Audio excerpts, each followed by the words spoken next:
Qui dois-je annoncer, monsieur? Arsène Lupin, gentleman cambrioleur.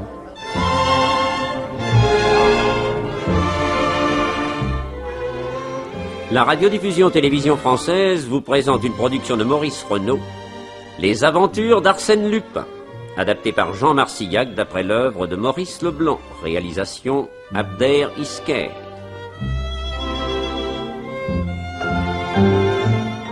Aujourd'hui, La femme aux deux sourires, premier épisode.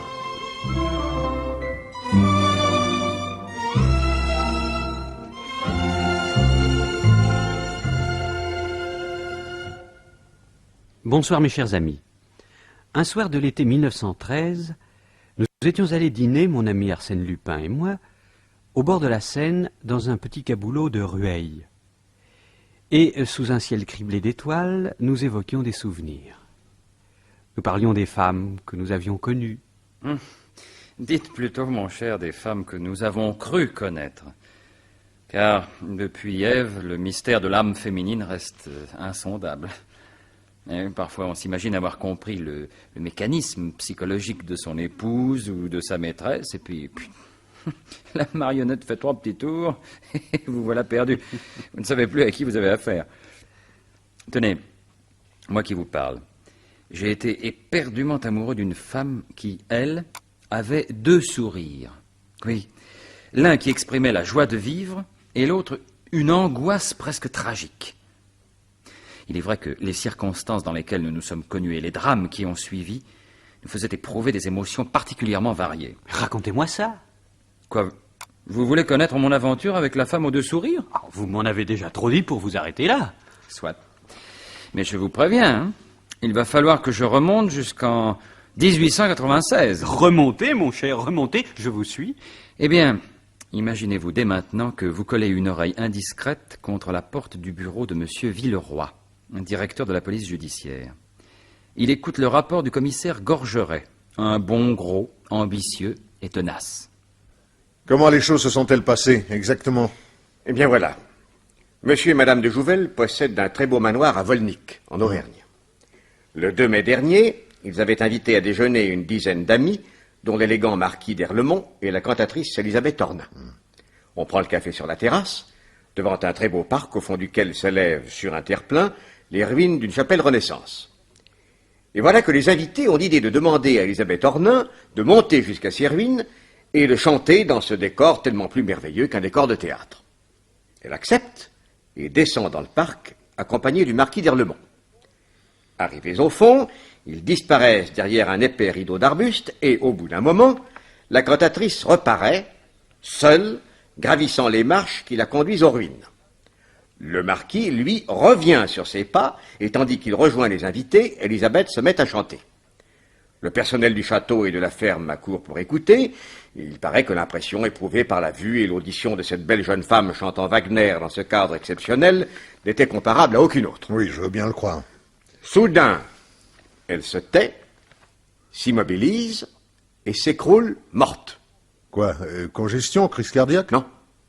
On se précipite et l'on constate qu'elle a en haut de l'épaule, à la naissance du cou, une large blessure d'où le sang coule abondamment. Puis, cri de stupeur, son collier d'émeraude qui valait des millions a disparu. Fichtre.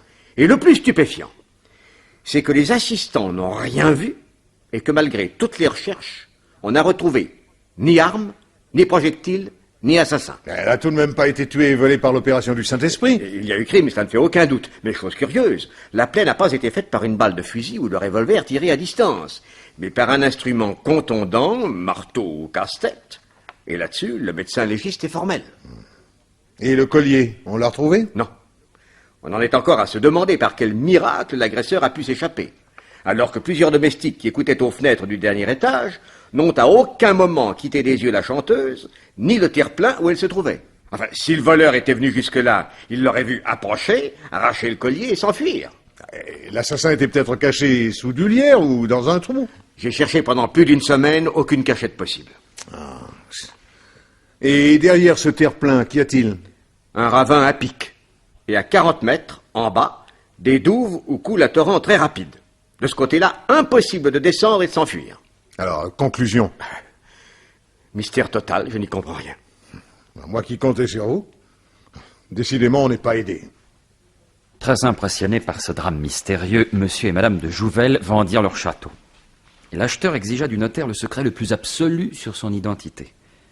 Et dès lors, cet inconnu ne vint à la propriété qu'une fois par an, et seulement pour quelques heures. 15 ans passèrent ainsi. Et, un bel après-midi de juin, à la gare Saint-Lazare... À la gare Saint-Lazare? Oui, assis dans le bureau de police, 2 hommes attendaient l'arrivée du train de 15h47. Le commissaire Gorgeret, qui était toujours en activité, et son second, un nommé Flamand. C'est embêtant. L'aiguille tourne, et je ne vois pas le type qu'on doit nous envoyer de la préfecture. Si on n'a pas de mandat d'amener, comment veux-tu qu'on arrête la fille qui va débarquer? Mais qui c'est, cette fille, là? Tiens, voilà l'ordre de service qu'on m'a remis, tu peux lire. La maîtresse du Grand Paul, la dénommée Clara la Blonde, a été vue dans le train 368 qui doit arriver à Saint-Lazare à 15h47 venant de Lisieux. Envoyez immédiatement le commissaire principal Gorgeret. Un mandat d'amener lui sera apporté à la gare. Signalement de la susdite. Bandeau blond, ondulé, yeux bleus, entre 20 et 25 ans, joli, vêtu avec élégance et simplicité. Tu vois, comme c'est moi qui me suis toujours occupé du Grand Paul, on m'a chargé de sa bonne amie. Et vous la connaissez, vous? Mal. Je n'ai eu que le temps de l'apercevoir quand j'ai démoli la porte de la chambre où je l'avais prise en souricière avec le Grand Paul. Et pendant que je ceinturais le type, la garce a sauté par la fenêtre. Et pendant que je courais après elle, le Grand Paul s'est cavalé. Eh ben, fallait pas la lâcher. Je n'ai pas d'observation à recevoir de toi. Bon, je peux peut-être quand même vous dire qu'il est 15h46 et que si l'on reste dans ce bureau, la petite va se cavaler une deuxième fois, non? Bon, allons nous poster devant le portillon de sortie. Vite.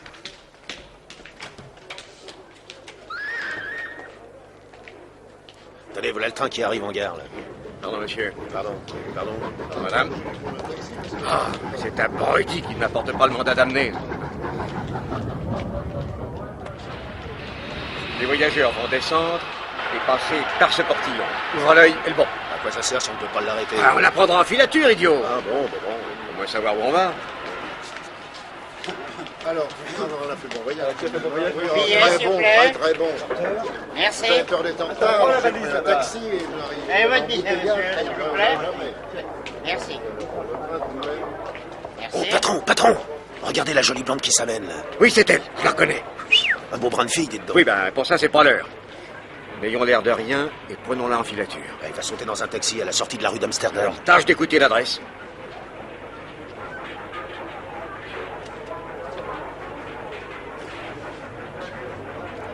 Flamand entendit la jolie fille dire au chauffeur 63 quai Voltaire. Les 2 policiers firent signe à un taxi et crièrent 63 quai Voltaire. Et c'est à ce moment qu'ils furent rejoints par le fonctionnaire qui leur apportait enfin le mandat d'amener. Ils perdirent 5 minutes, puis leur voiture démarra.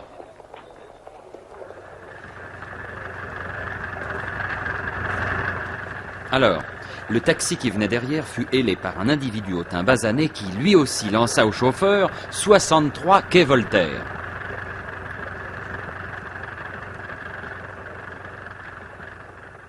Cet individu prenait en filature les policiers qui filaient la jolie fille? Oui.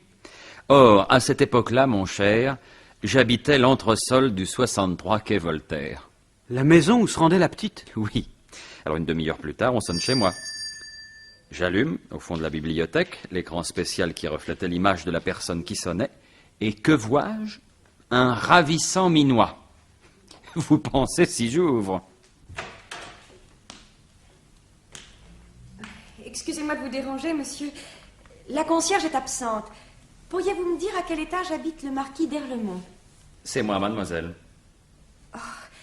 Mais on m'avait dit que le marquis était d'un certain âge. Oui, je suis son fils.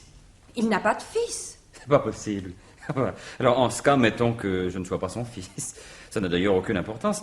Je suis au mieux avec le marquis d'Erlemont, dont je suis le locataire, bien que je n'ai pas l'honneur de le connaître. Mais entrez. Oui, monsieur, monsieur, il faut que je m'en aille. Je me suis trompée d'étage. Eh bien, justement, reprenez haleine, l'escalier est raide comme la justice. Oh, attendez, je regarde qui sonne.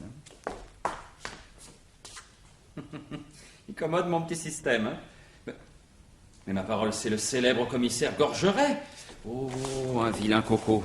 Une sale rosse. Venez vite vous cacher dans la pièce à côté qu'il ne vous voit pas. Mais il peut me voir, monsieur. Quelle importance? Moi, une si ravissante jeune fille surprise chez un célibataire. Mais votre réputation, mademoiselle. Oh, mon Dieu. Allez, entrez dans ma chambre, vite. Cachez-vous derrière ce rideau, vite. Voilà, voilà. Commissaire principal Gorgeret de la police judiciaire. Enchanté. Une dame vient de sonner ici, n'est-ce pas? Ah oui, une blonde très jolie. Oui, si l'on veut. Ah, bah alors c'est pas celle que vous cherchez, parce que la mienne à moi est très jolie. Très, remarquablement jolie. Le sourire le plus délicieux, le visage le plus frais. Elle est encore là? Oui, hein? Non, malheureusement non. Elle m'a demandé si j'étais monsieur Frassin, demeurant au numéro 63 du boulevard Voltaire. Je lui ai répondu qu'ici c'était le quai et non le boulevard Voltaire. Alors elle est repartie en s'excusant. Mais si vous ne me croyez pas, vous pouvez visiter l'appartement. Non, inutile. Non. Inutile. Nous filons boulevard Voltaire. Bien. C'est là-bas que nous la passerons. Voilà. Oh, ça, pour ça, commissaire, avec votre réputation, on peut vous faire confiance. Mais vous n'allez pas me dire que cette délicieuse personne a quelque chose à se reprocher? Elle? C'est Clara la blonde, la maîtresse du Grand Paul. Clara la blonde, dont les journaux ont parlé et qu'on recherche depuis 6 semaines? Oui, oui. Oh. Elle est femme en Ouest, 63 boulevard Voltaire. Au revoir, monsieur. Au revoir, monsieur. Bonne chance. Alors, chère mademoiselle, vous avez entendu? Oh, mais je n'y comprends absolument rien. Non, vous ne saviez pas que vous étiez poursuivi par la police? Mais non. Pourquoi me poursuivrait-elle? Ben, si vous êtes Clara la blonde. Clara la blonde? Eh. Je ne sais même pas qui c'est. Moi, je m'appelle Antonine. J'arrive de ma province pour voir le marquis d'Erlemont. Voilà toute mon histoire. Adieu, monsieur. Non, mais oh, ben, vous n'êtes pas si pressé. Non, restez encore un petit moment. J'ai tant de choses à vous dire. Vous ne savez peut-être pas que vous avez un sourire terriblement exquis. Non, mais laissez-moi passer. Oh, ingrate, je viens de vous sauver. Vous m'avez sauvé? Mais dame, poison, cour d'assises, échafaud, ça mérite tout de même une petite récompense. Hein? Dites, combien de temps allez-vous rester chez le marquis? Il habite au-dessus. Une demi-heure, peut-être? Très bien, alors je vous guette au passage et nous prenons le thé ici, en bons camarades. Hein? Le thé? Si vous profitez d'une erreur... Écoutez, le hasard nous a mis en présence l'un de l'autre, et que vous le vouliez ou non, il recommencera, le hasard. Et je l'y aiderai. Certaines rencontres ont toujours un lendemain. Beaucoup de lendemains, même. À tout à l'heure. Mais monsieur... Allez, montez vite. Je vous attends.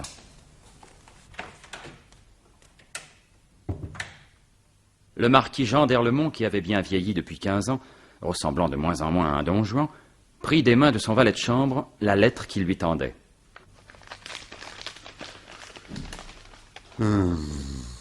Si vous pouvez faire quelque chose pour ma fille, je vous en serai reconnaissant, en souvenir d'un passé où elle croit que vous n'avez joué que le rôle d'un ami. Elle m'a toujours cru veuve. Je vous supplie de ne pas la détromper. Merci. Signé Thérèse. Thérèse. Faites entrer cette jeune fille.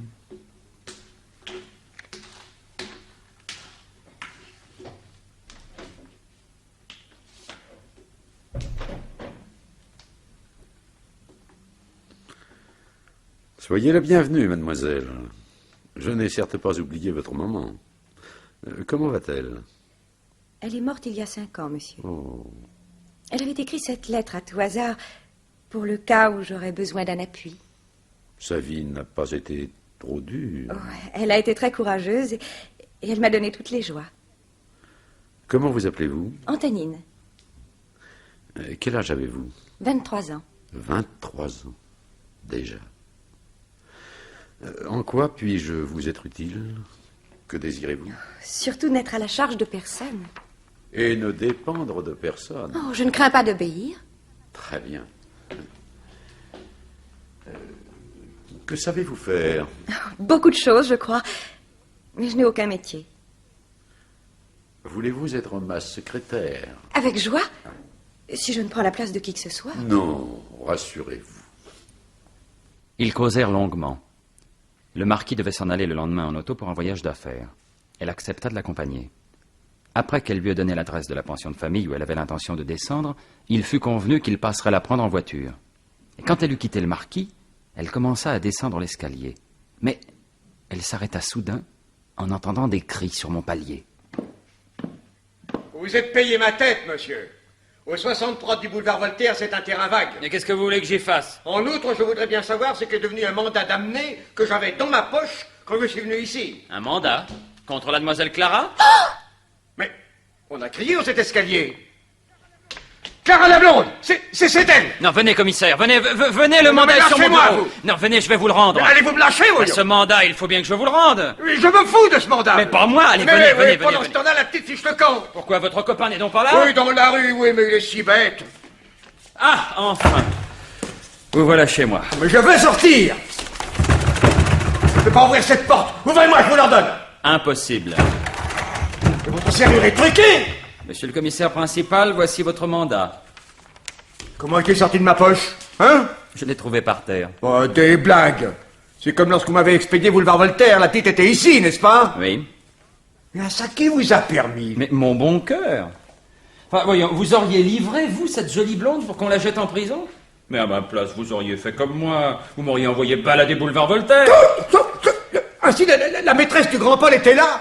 Mais savez-vous, mon petit monsieur, que vous vous êtes mis dans le joli drap? Oui, et si vous arrivez à prouver ce que je viens de vous dire. Mais vous l'avouez vous-même. En tête à tête, oui. Ailleurs, Bernie. Oh, un témoignage du commissaire principal. Quoi?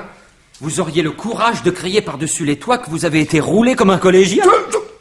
Hein? Je ferai ce qui me plaira. Si vous êtes un ami de la maîtresse du grand Paul. Moi? Oh, écoutez, en tout, je l'ai vu 3 minutes à peine. Et alors? Alors, elle me plaît, hein. Et c'est un motif suffisant. Et oui, parce que je ne veux pas qu'on embête les gens qui me plaisent. Nous nous retrouverons, monsieur. En attendant, laissez-moi sortir. Mais très volontiers. Vous voyez, le tout est de connaître le truc. À bientôt. Quand vous voudrez, commissaire. Je peux vous parler, patron? Ah, te voilà, toi. Entre. Alors, du nouveau? Le marquis vient de recevoir une jeune fille blonde. Ça, je sais, mais qu'est-ce qu'ils ont dit? Impossible d'entendre. Oh, ça alors. Oh, ça, mais pourquoi t'ai-je fait engager comme secrétaire particulier du marquis d'Erlemont, hein? Pour vous raconter ce qui se passe chez lui. Eh ben alors, non seulement il faut ouvrir les tiroirs, mais encore tes yeux et tes oreilles. Mais c'est ce que je fais. Oh. Tenez, je peux vous dire que le sieur Valtex est encore venu voir le marquis après le déjeuner. Il commence à m'agacer, celui-là. Qu'est-ce qu'ils se sont dit? Impossible d'entendre. Oh. Je me demande à quoi tu me sers. Courville, je vais finir par me fâcher, hein, bien que je respecte ton âge et ta belle barbe blanche. Mais je fais ce que je peux. Bon, quand ce Valtex va revenir, je veux absolument que tu te débrouilles pour savoir le but que poursuit ce grand escogriffe. D'abord, il a une gueule qui me revient pas. À moi non plus. J'ai encore quelque chose à vous dire. Bon, je t'écoute, allez. Hier soir, j'ai entendu monsieur le marquis téléphoner à une espèce de détective privé. Oui. Oui, j'ai fait le recoupement en consultant Oui, allez, oui, allez. Et il lui a dit... Quoi? L'héritage de mon grand-père demeure toujours introuvable. Si vous réussissez, je vous donne 10%, avec maximum d'1 million. Et tu ne me le disais pas? Mais c'est très important. Et tu as l'air d'oublier pourquoi j'ai loué cet entresol et pourquoi tu es devenu le secrétaire du marquis. La conversation téléphonique dont tu me parles vient donc confirmer ce que je croyais déjà savoir. Le marquis d'Erlemont ne peut pas arriver à remettre la main sur l'héritage considérable reçu de son grand-père, qui a fait fortune aux Indes. Qu'est devenu cet héritage? Perdu? Égaré? Volé? C'est ce qu'il m'intéresse de savoir. S'il propose 10% avec maximum d'1 million de commission, tu vois la grosseur du magot. 20 ou 30 millions peut-être. Alors maintenant que nous sommes sur place, il faut absolument que toi et moi, nous réussissions à les découvrir, ces picaillons. Hein? Mais pourquoi vous cachez? Et si vous disiez carrément au marquis, je retrouverai votre fortune et vous me donnerez 10%. Parce que si je la retrouve, mon vieux, c'est lui qui les aura, les 10%. Et vous garderez le reste. Pardi, il est célibataire et sans enfant. S'il touche 2 à 3 millions, il sera fou de joie, tu penses? Ah, si c'est comme ça que vous voyez les choses. Bon, alors, quand vais-je pouvoir faire une petite perquisition chez ton marquis? Mais ce soir, si vous voulez, il dîne en ville et ne rentrera qu'à 1h du matin. Bon, les domestiques. Et ils habitent l'étage supérieur, comme moi. Vénérable vieillard, donne-moi ta clé.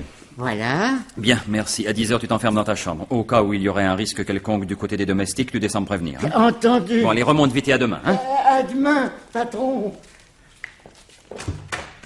Pour mes expéditions nocturnes, je ne sais pas si je vous l'ai déjà dit, je ne revêts jamais de costume spécial. Non, j'y vais comme je suis, les mains dans les poches et sans armes surtout. Tout au plus, il m'arrive d'exécuter quelques exercices d'assouplissement et puis de marcher dans le noir en m'efforçant de ne renverser aucun objet. Et ce soir-là, donc, je montais vers 11h chez le marquis d'Erlemont. Je mis la clé dans la serrure. J'entrais. Et j'allumai la lampe électrique que, dans ces occasions, je porte toujours sur la poitrine, accrochée à mon cou par une lanière de cuir. Et aussitôt dans le bureau du marquis, j'avisai le secrétaire que m'avait indiqué Courville. Je m'approchai. Pas de clé sur le meuble. Il fallait s'y attendre. Oh, je parie que ce grand tiroir là au centre dissimule un système secret. Les moulures. Non. Ah, en déplaçant cette baguette de cuivre, peut-être. Et voilà. Pas plus malin que ça. Bien, enlevons le tiroir. Alors, voyons. En glissant la main sur les côtés intérieurs, je dois trouver une cheville basculante. Voilà. Très bien. Faisons jouer le double fond. Et voilà les petits secrets du beau marquis. Sacré Courville. Quand je pense que cette grande barbe blanche n'a rien découvert en 40 jours, alors qu'à moi, il m'a suffi de 40 secondes. Alors, regarde ce qu'il y a dans cette enveloppe. Un billet de 1000 francs. Oh, alors ça, c'est sacré. On ne rafle pas l'argent de poche de son voisin. Des lettres... oui, des lettres de femmes, naturellement. Et des photographies. De femmes, comme de bien entendu. Jolies, câlines. Des yeux prometteurs ou reconnaissants. Des sourires, un peu tristes parfois. Des noms, des dates, des dédicaces. Grande dame, artiste ou midinette. Cher marquis, vous n'avez pas dû vous embêter. Oh, qu'est-ce que c'est que cette grande photo là tout au fond? Oh, c'est la plus belle. Oh, ce visage de déesse, ses épaules. Magnifique créature en vérité. Ah, derrière une dédicace. À toi jusqu'au-delà de la mort, signé Elisabeth Ornin. Elisabeth Ornin. Mais c'est la cantatrice qui est morte mystérieusement il y a 15 ans au château de Volnick. Une petite enveloppe est fixée à la photo, voyons ce qu'elle contient. Une boucle de cheveux et une lettre. Mon chéri, quand je pense à notre amour, à nos nuits exaltantes... Et c'est signé... Elisabeth quoi? Elisabeth Valtex. Ainsi, Elisabeth Ornin était la maîtresse du marquis d'Erlemont qu'il a toujours caché à la police. Et en réalité, Elisabeth Ornin s'appelait Elisabeth Valtex. Mais alors, le Valtex actuel, ce grand escogriffe qui doit avoir à peine 30 ans, serait un parent, neveu ou cousin de la cantatrice. Ce qui explique comment le dit Valtex est en relation avec le marquis. Pour lui soutirer de l'argent, peut-être? Il a la tête à ça, d'ailleurs. Zut, quelqu'un. Remettons vite tout en place et cachons-nous. Voilà. Derrière ce rideau, je serai à merveille pour voir venir. Une lanterne sourde.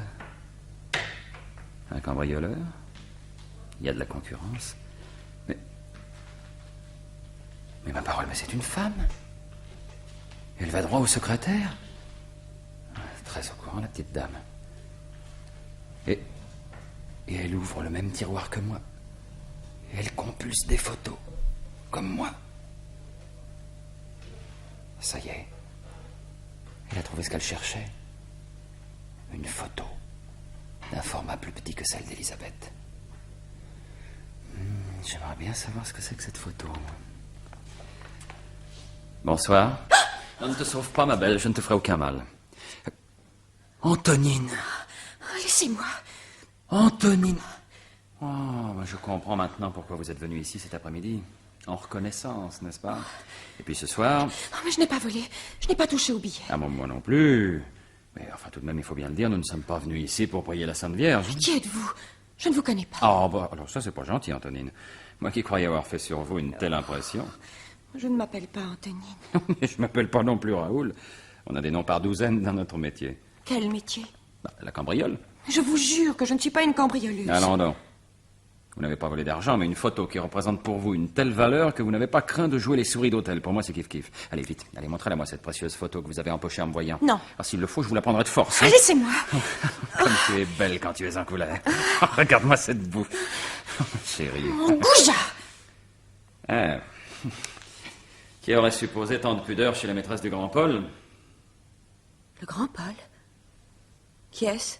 Dites donc, mademoiselle Clara la blonde, il faudra pas vous ficher de moi, hein. Clara la blonde. Mais qui est-ce? Tu veux une paire de claques, dis?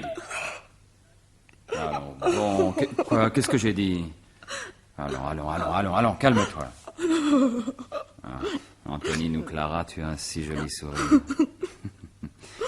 Et dire que je fais pleurer ces yeux-là.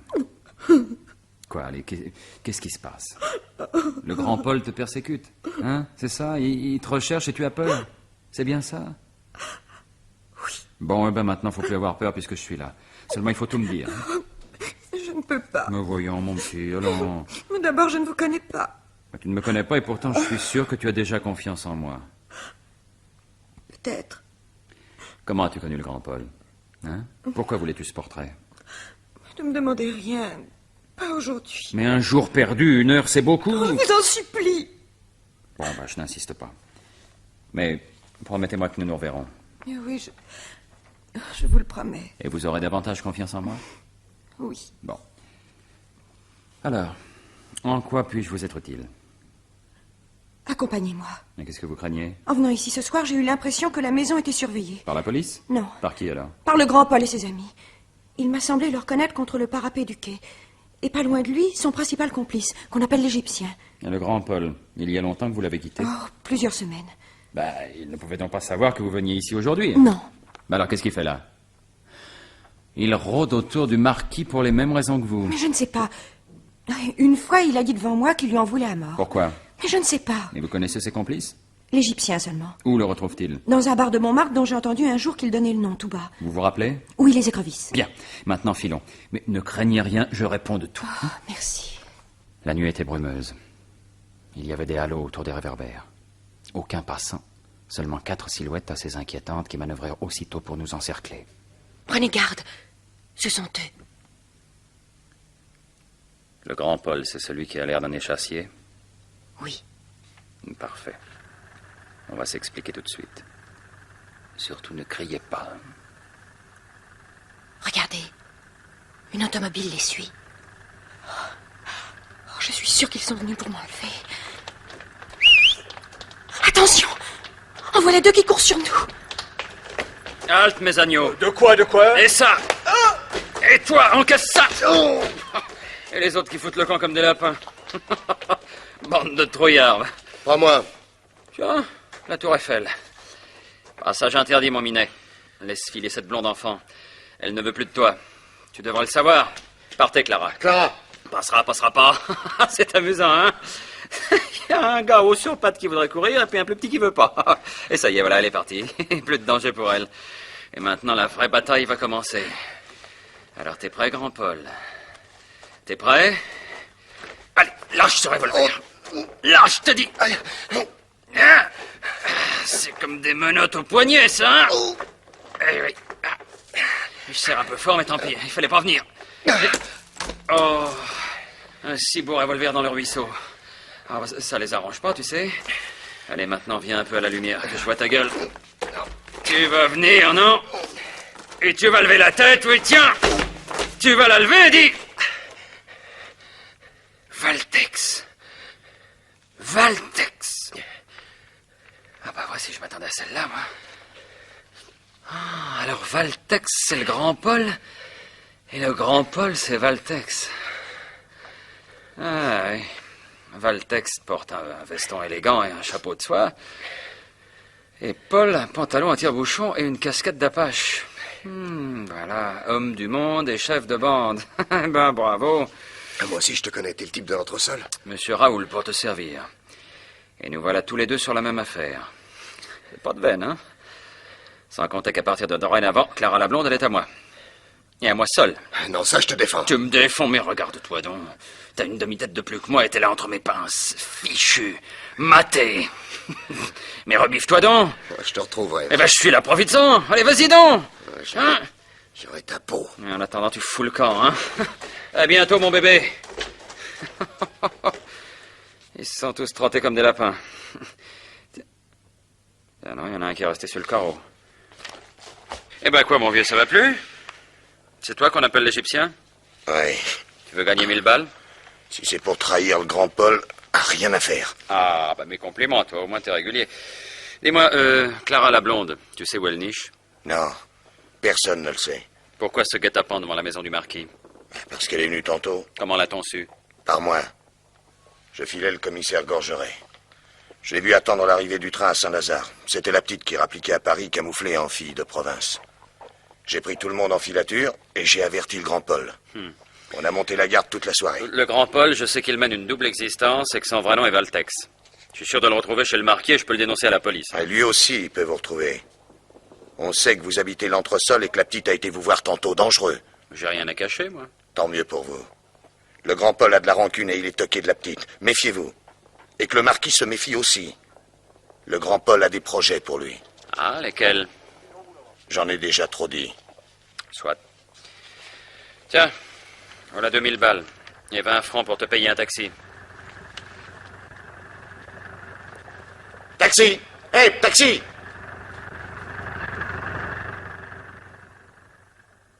Cette nuit-là, j'ai été assez loin à m'endormir. Et je pensais à Antonine. À Antonine ou à Clara? Ah. Comment savoir laquelle de ces deux figures constituait la véritable personnalité de cet être charmant que j'avais rencontré? Elle avait à la fois le sourire le plus franc et le plus mystérieux, le regard le plus candide et le plus voluptueux, l'aspect le plus ingénu et le plus inquiétant. Elle émouvait à la fois par sa mélancolie et par sa gaieté. Ses larmes, comme son rire, venaient d'une même source claire, par moments, et à d'autres obscures et troubles. Mystère assez passionnant, j'en conviens. Oui. Le lendemain matin, Courville venait m'apprendre que le marquis et Antonine, sa nouvelle secrétaire, étaient partis en auto pour une destination inconnue. Alors je décidai de quitter Paris pour 3 ou 4 jours, et pendant ce temps-là, Courville s'occuperait du déménagement de l'entresol que je quittais définitivement, ne désirant pas, pour le moment du moins, avoir de nouveaux contacts avec le grand Paul Valtex. Ah, Antonine, te voici levée. Tu sais qu'il n'est que 10 heures du matin. Oh, je dors tellement bien ici, parrain. Parce que vous voulez toujours que je vous appelle parrain. Oui, c'est ma plus grande joie. Oh, vous êtes si bon pour moi. Tout à coup, me voilà dans un conte de fées. Et d'après le peu que tu m'as raconté de ta vie, je crois que tu le mérites. Je dis le peu car tu n'aimes guère parler de toi. Il n'y a que le présent qui compte. Et si ce présent pouvait durer? Et pourquoi pas? Parce que ce ravissant château de Volnick va être vendu aux enchères cet après-midi. Et que demain soir, nous serons à Paris. Mais il faut vraiment que vous le vendiez. Oui, que veux-tu? Depuis que je l'ai acheté dans un coup de tête à mes amis Jouvel, je n'y suis pas venu 10 fois, et à peine pour 24 heures. Étant donné que j'ai besoin d'argent, je m'y suis décidé. À l'approche de l'heure fixée pour la vente, la cour principale s'était remplie de monde.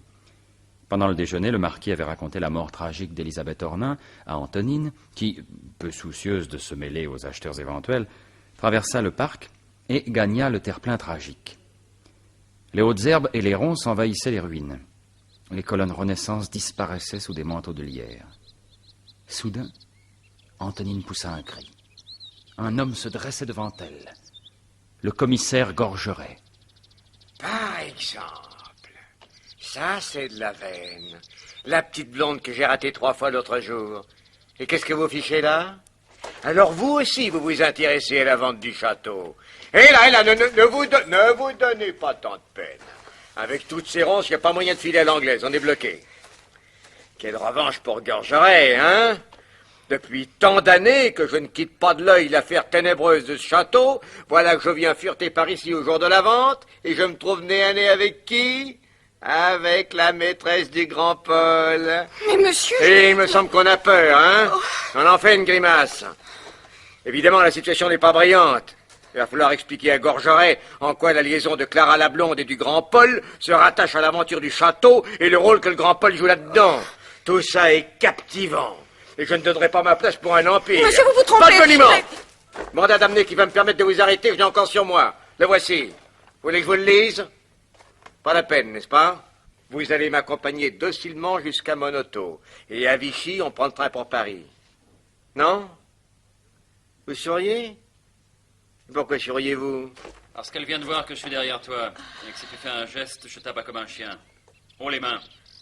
Ah, le type de l'entresol. Haut les mains, j'ai dit. Bon. Maintenant, Antonine, sauvez-vous. Quant à toi, gros imbécile, tiens. Évanoui. Parfait. Des menottes aux poignets. Un filin d'acier avec cadenas aux chevilles. Et un bâillon. Voilà. On ne peut mieux.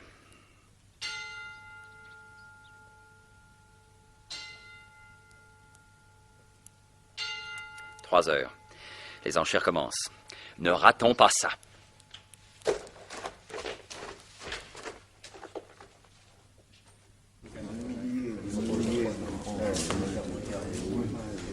Le dernier feu. Qu'il n'y ait pas de malentendu, mesdames et messieurs. Les 2 premières bougies ont brûlé. Reste la 3e. Je précise bien que la mise à prix est de 800 000 francs. Aucune enchère inférieure n'est admise. 825. 50. 75. 900. 900 000. 900 000. Personne ne dit mieux? 900 000 une fois. 900 000 2 fois. 950. 950 ici. Qui dit mieux? Alors personne, mesdames, messieurs? Alors 950 une fois. 950 2 fois. 950 3 fois. 950 000 francs. Adjugé. Qui est-ce, monsieur? C'est un monsieur de Paris, très riche. Puis-je vous demander votre nom, monsieur? Voici ma carte. Don Luis Perena, sujet portugais, d'origine française. Mais voici mon passeport et toute référence utile. Pour le règlement, voici un chèque de la moitié étiré sur la banque portugaise à Paris où j'ai mon compte. L'autre moitié vous sera versée à l'époque que M. d'Erlemont voudra bien me fixer lui-même à la fin de notre conversation. Soit. Vous me trouverez à mon étude, monsieur. Je vous reconduis, maître.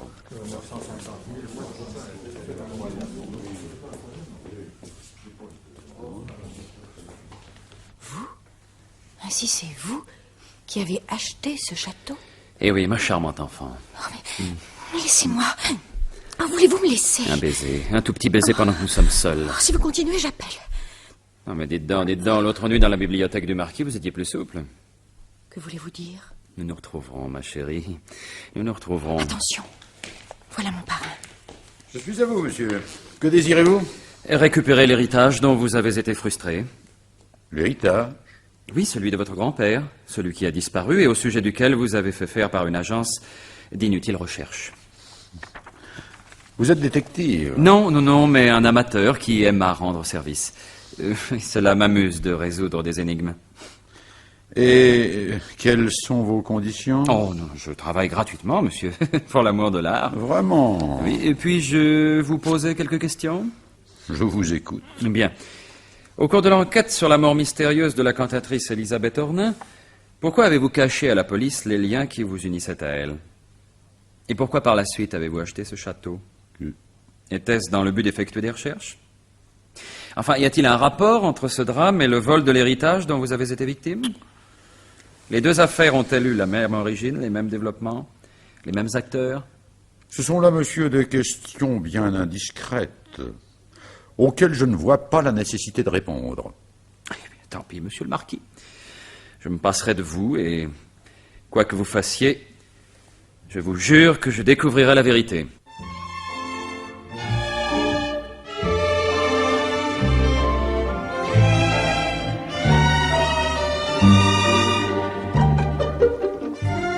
Dans la série Les Aventures d'Arsène Lupin, vous venez d'entendre, adapté par Jean Marcillac d'après le roman de Maurice Leblanc, La femme aux 2 sourires, premier épisode. C'est une production de Maurice Renaud. Prise de son René Cambien, bruitage Henri Saint-Georges, assistant Jacques Béraud, réalisation Abder Isker. Avec dans le rôle d'Arsène Lupin, Michel Roux.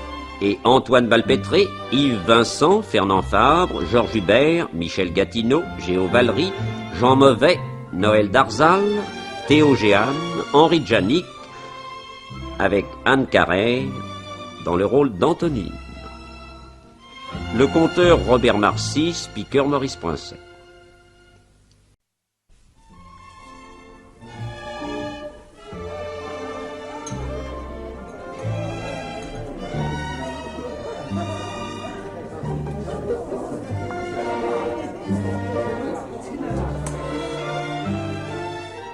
Qui dois-je annoncer, monsieur?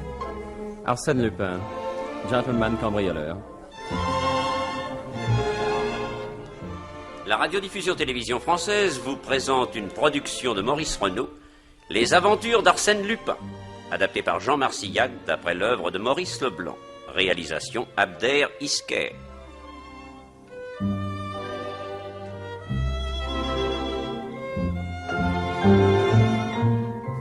Aujourd'hui, La femme aux deux sourires, deuxième épisode.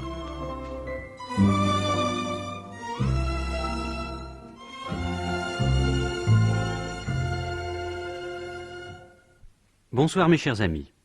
Vous vous souvenez comment a débuté cette étrange aventure vécue par mon ami Arsène Lupin et qu'il a lui-même intitulée « La femme aux deux sourires ». Chez les deux Jouvel, dans leur château de Volnic en Auvergne, après un déjeuner très sélect, la cantatrice Élisabeth Ornain a bien voulu chanter du Wagner dans des ruines situées au fond du parc, alors que les invités l'écoutaient, assis sur la terrasse du château. Soudain, elle s'écroule. On se précipite. Elle est morte, atteinte d'une blessure au cou. Et l'on s'aperçoit que son collier de diamants a disparu. Et l'on ne trouve ni arme, ni projectile, ni assassin. Le commissaire Gorgeret enquête. Aucun résultat. Les deux Jouvel, très impressionnés par ce drame, vendent leur château à un acheteur qui tient à garder l'anonymat. 15 ans plus tard, une charmante jeune fille, Antonine, arrivant de sa province, vient voir l'ancien amant d'Élisabeth Ornain, le marquis d'Erlemont, dans son appartement du 63 quai Voltaire. Mais elle se trompe d'étage et sonne à l'entresol. Arsène Lupin, qui habite là, vient lui ouvrir et il tombe amoureux d'elle. Or, Antonine est poursuivie par le commissaire Gorgeret, car sous le nom de Clara la Blonde, elle est, ou plutôt a été, la maîtresse d'un certain Paul, qui mène une vie double, puisque dans le milieu on l'appelle le Grand Paul et dans le monde Valtex. Il est le neveu d'Élisabeth Ornain, la cantatrice assassinée 15 ans plus tôt. Le Grand Paul est toujours très amoureux de Clara, qui le fuit, car elle le déteste. Lupin la protège contre ce dangereux individu. D'ailleurs, il a tout lieu de croire qu'Antonine Clara est la fille naturelle du marquis d'Erlemont, célèbre pour ses bonnes fortunes. Le marquis a pris la jeune fille en affection, et il l'emmène au château de Volnic, dont il s'était rendu discrètement acquéreur en souvenir d'Élisabeth, qu'il avait profondément aimée. Malheureusement, sa situation de fortune ne lui permettant plus de conserver ce château, il le met en vente. Le commissaire Gorgeret n'a jamais abandonné l'espoir de découvrir la vérité sur l'assassinat d'Élisabeth. Aussi, le jour de l'adjudication, vient-il rôder dans la propriété. C'est alors qu'il découvre Antonine, qu'il veut emmener, car par elle, il espère retrouver le Grand Paul. Mais Arsène Lupin la sauve des griffes de Gorgeret, qu'il bâillonne et ligote. La vente aux enchères a lieu. Lupin, qui se fait appeler Raoul, achète le château. Et il déclare au marquis d'Erlemont qu'il se met à sa disposition pour retrouver l'héritage de son grand-père. Il sait que cet héritage a disparu et que le marquis le fait rechercher vainement par un détective privé. Mais d'Erlemont se méfie de Lupin, ce curieux personnage qui se déclare passionné par toutes les énigmes, et aux questions qu'il lui pose, il évite de répondre. Je ne sais rien, je ne peux rien dire. Soit, je me débrouillerai tout seul. Ce sera plus long, il y aura du tirage, peut-être même de la casse, et tant pis, vous l'aurez voulu. Quand partez-vous d'ici ? Demain, en auto à 8 heures. Je passerai une nuit à Paris, puis je serai absent pendant 3 semaines. 3 semaines. Alors, donnons-nous rendez-vous dans 25 jours, le mercredi 3 juillet, sur le banc de la terrasse devant le château à 4 heures. Cela vous convient ? Oui. Je réfléchirai d'ici là. À quoi ? À vos révélations et à ce que vous me proposez. Il sera trop tard. Dans 25 jours, tout sera réglé. Le 3 juillet à 4 heures, je vous apprendrai la vérité sur l'assassinat d'Elisabeth Ornain et sur les énigmes qui l'entourent. Je vous apporterai également l'héritage de votre grand-père. Ce qui permettra à mademoiselle de conserver et d'habiter ce château qui semble tellement lui plaire. Vous croyez réussir? Un seul obstacle pourrait m'en empêcher. C'est que je ne sois plus de ce monde. Mademoiselle, monsieur... Ainsi vous aviez acheté le château uniquement pour l'offrir un jour à la ravissante Antonine? Oui, quel jobard je faisais, hein. Les millions, rien ne comptait plus pour jouer les grands seigneurs et épater ma belle. Oui, je voulais Antonine et j'y mettais le prix. Sacré Lupin! Alors j'ai donc quitté le château et je suis allé avec ma voiture jusqu'à Vichy, où j'ai dîné, et je suis revenu tout doucettement au milieu de la nuit, apporter quelque nourriture à mon ami Gorgeret. Il était toujours ligoté dans les ruines. Quand je lui enlevai son bâillon, il m'adressa une telle bordée d'injures que je lui renfonçai mon foulard dans la bouche. Puis je m'approchai du château, pénétrai par la fenêtre dans la chambre du marquis d'Erlemont endormi, et je pris dans son veston, étalé sur une chaise, son portefeuille. J'y trouvai la lettre qu'Antonine lui avait présentée lors de sa première visite. Et après l'avoir lue à la lueur de ma lampe électrique, j'étais sûr, cette fois, qu'Antonine était la fille du marquis.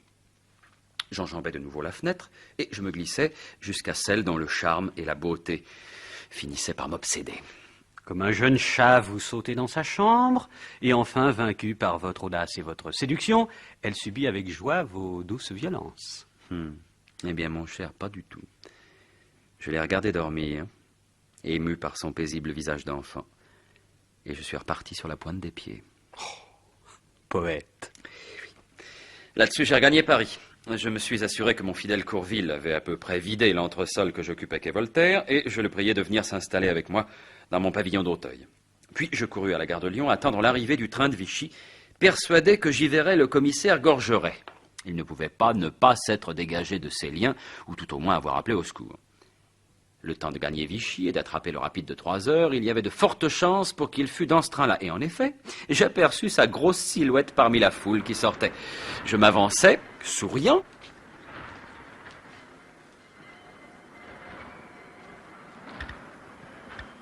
Ah, comment ça va, monsieur le commissaire? Oh, ça par exemple. Qu'est-ce qu'il y a, ça va pas? Eh ben, tu manques pas de culot. Bandit, voyou. Mais de qui parlez-vous? Oublierais-tu par hasard ce que tu m'as fait au château de Volnic? Carapule, je t'arrête et je t'embarque au quai des Orfèvres. J'en serais ravi, je n'y ai que des amis. Mais tu dois bien penser que si je t'ai accroché à la sortie de ce train, ça n'est pas pour le plaisir de te donner un coup de sang, hein. J'allais pas me jeter dans la gueule du loup.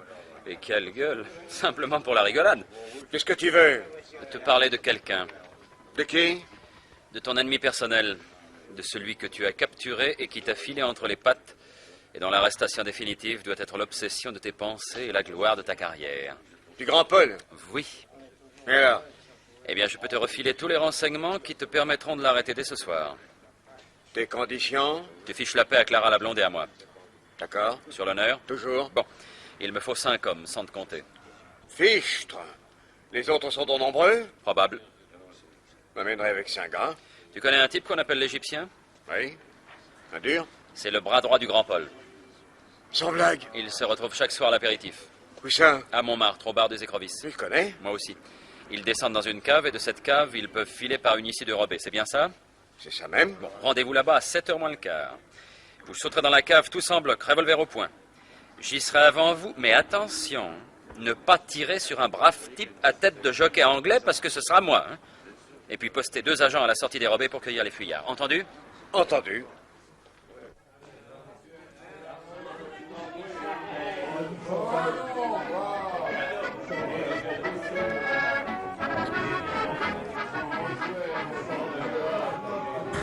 Alors quoi, grand Paul? Pas même une petite absinthe? Non. Ah, tu sais bien pourtant qu'aux écrevisses, c'est le patron qui l'a fait. Mais je m'en fous. Mais qu'est-ce que t'as? Mais rien. Et tu veux rien dire? Même à ton copain l'Égyptien? Écoute, je me sens traqué, j'ai la trouille. Pourquoi? Et tu couches pas 3 jours dans le même lit. Et ici, sur 20 clients, il y en a 15 qui se jetteraient au feu pour toi. Oui, c'est parce que je les paye. Mais t'es gardé comme un roi. Et là, qui c'est cette espèce d'anglais là en face? Ben, un jockey, je crois. Tu sais ce qui ne va pas? Eh ben, moi, je vais te le dire. C'est Clara qu'il te faudrait. Quoi? Tu t'es jamais remis de sa fuite. Moi, je pense surtout à cet individu dont elle s'est toquée. Raoul? Ce que je donnerais pas pour le démolir, celui-là. Faudrait d'abord le trouver. Clara, c'est ma femme, tu comprends? Je peux pas vivre sans elle. Elle t'a jamais aimé. Ce soir, tu vas à l'ouverture du Casino Bleu aux Champs-Élysées? Oui. Hey, eh ben, tâche d'y trouver une autre poule. C'est comme ça que tu te guériras. Ça m'étonnerait. Quelle heure il est? 7h moins 20. Oh. Le jockey et moi, ça fait 2 fois qu'on se regarde. C'est peut-être un type de Larousse. Offre-lui un verre. On les mains, tout le monde! Premier qui bouge, on tire dans le temps. Non, mais là, ne touchez pas! On ne peut plus boire tranquille. On n'est pas du bétail! Alignez-vous le nez contre le mur! Allez, par ici, vous Et puis ça va. Attention, ils foutent le camp! J'ai mis des hommes à la sortie. Mais regardez, le grand Paul qui veut sortir avant l'Égyptien. L'Égyptien est blessé, je vais l'interroger. Alors, mon vieux, ce sera rien. Tu me reconnais? C'est moi, Raoul, le type du quai Voltaire. Tu veux encore 2 billets de 1000? Pourquoi faire? Le grand Paul a voulu filer avant toi, hein. Ne t'inquiète pas, il va être cueilli à la sortie. Non, non. Il y a un nouvel escalier qui remonte dans l'impasse. La police ne la connaît pas, celui-là. Ce soir, le grand Paul. Où peut-on le retrouver? Au Casino Bleu. Seulement, c'est un gala mondain. Ah oui, et il sera plus le grand Paul, mais Valtex. C'est ça que tu veux dire, hein? Oui. Tiens, voilà 2000. Le grand Paul a filé par un escalier qu'on ne connaissait pas. Ah, vous marchez toujours comme des idiots sans vous renseigner à fond. On le retrouvera en soirée au Casino Bleu. Ah, tant mieux. Bon, rendez-vous là-bas à 10h au contrôle. Dis donc, déguise-toi en homme du monde, hein, pour qu'on te reconnaisse pas. Je viendrai avec 6 hommes. Allez, ramenez-vous, là.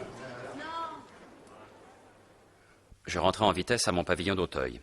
Je m'habillai en tenue de soirée et priai Courville d'en faire autant. Je dois dire que son habit et sa barbe blanche lui donnaient fière allure. Et je lui passai mes consignes. Bon, une fois au Casino Bleu, tu ne me connais pas, hein. Tu rôdes autour de moi et surtout de Gorgeret, hein, qui rêve sûrement de m'arrêter malgré sa promesse en même temps que le grand Paul. Mais si l'on vous attaque sans que j'aie le temps de vous avertir. Eh bien, tu protèges ma fuite de tes 2 bras étendus et de toute ta barbe. Et si l'on veut passer où? Tu te fais tuer sur place. Oh, patron. Au Casino Bleu, il y avait un monde fou. Gorgeret était là, en frac, avec ses policiers, à qui d'ailleurs la tenue de soirée n'allait pas mieux que leur maître. Sur une scène qui dominait la salle de bal, un numéro de café-concert alternait avec chaque danse. Après des jongleurs hindous, suivis d'un tango, il y eut un tour de chant, suivi d'un boston. Et vers 11h, on annonça un numéro mystérieux. Et voici maintenant 2 fantaisies interprétées par Nadiarska, la danseuse masquée.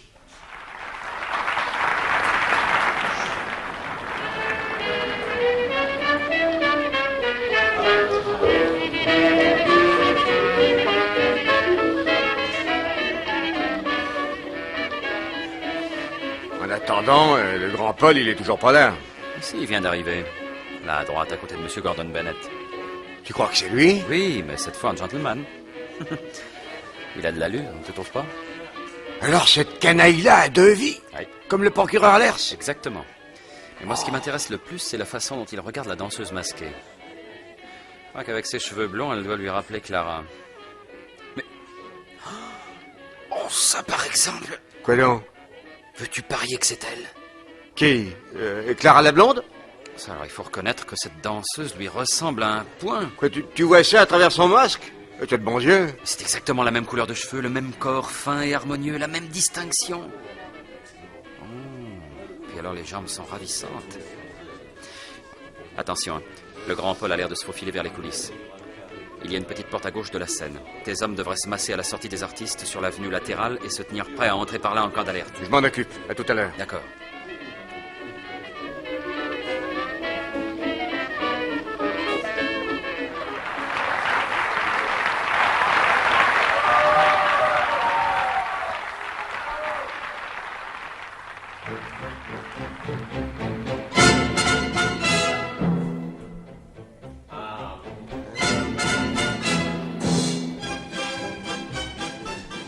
Patron, Prenons Courville. je viens d'entendre les ordres de Gorgeret. Il peut vous arrêter en même temps que la danseuse masquée. Voyez-vous ça? Oh, le traître. Bon, viens vite, le grand Paul a disparu dans les coulisses. Si la danseuse est vraiment Clara la blonde, il va y avoir du grabuge, hein. Il faut la protéger, cette petite. Pardon, monsieur. Pardon, madame. Excusez-moi. Pardon. Pardon. Voilà. Allez, entrons dans les coulisses, vite.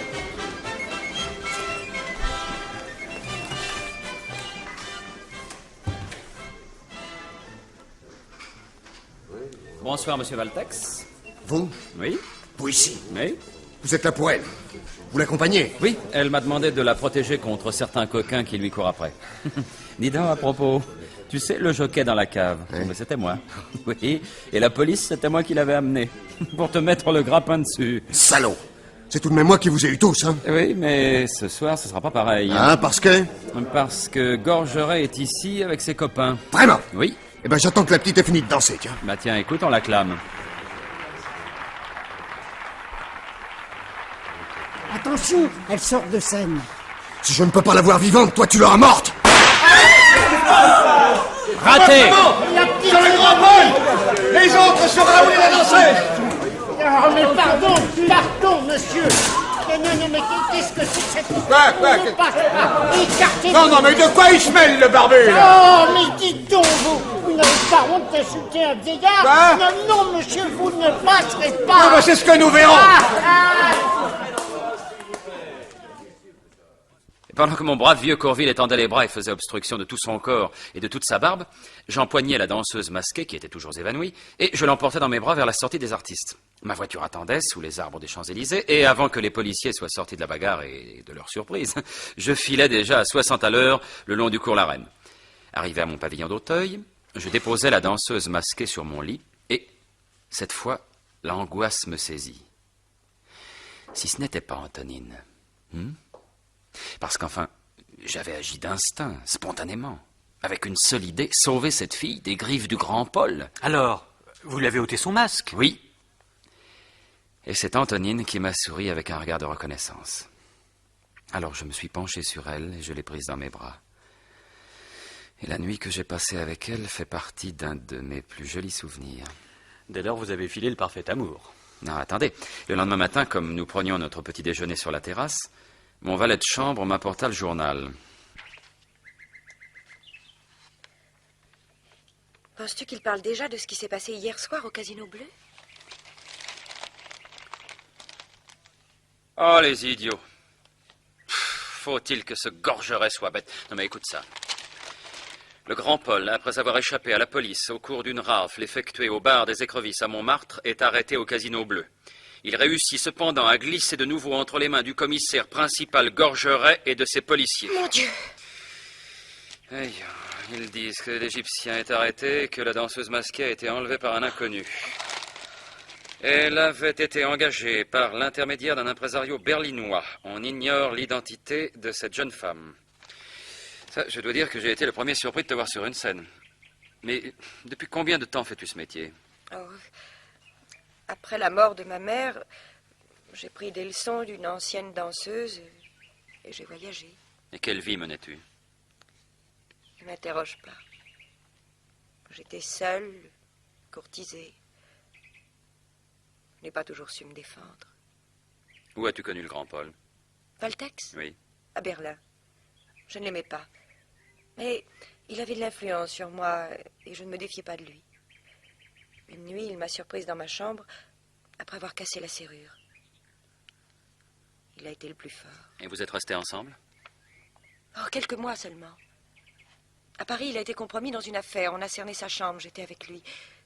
C'est ainsi que j'ai su que c'était le grand Paul. Je me suis sauvée. Et tu t'es caché en province? Oui, je me suis remise à danser. J'ai toujours l'impression qu'il y a deux femmes en toi. La petite provinciale et la femme que la vie a déjà blessée. Peut-être. Et dans les deux images, c'est surtout le sourire qui diffère. Tantôt naïf et jeune, tantôt amer et désabusé. Laquelle des deux préfères-tu? Depuis hier soir, c'est la seconde. La plus mystérieuse. Antonine, ou la femme aux deux sourires. Ne m'appelle plus Antonine. Pourquoi? C'était le nom de la petite provinciale. Je l'ai perdue pour m'appeler Clara. Clara la blonde. Soit. Et à mon tour, sais-tu qui je suis? Tu es toi. Cela me suffit. Oh, méfie-toi. J'ai déjà eu tant de personnalités. J'ai joué tant de rôles que je ne m'y reconnais plus. As-tu jamais entendu parler d'Arsène Lupin? Quoi? Tu es... Non.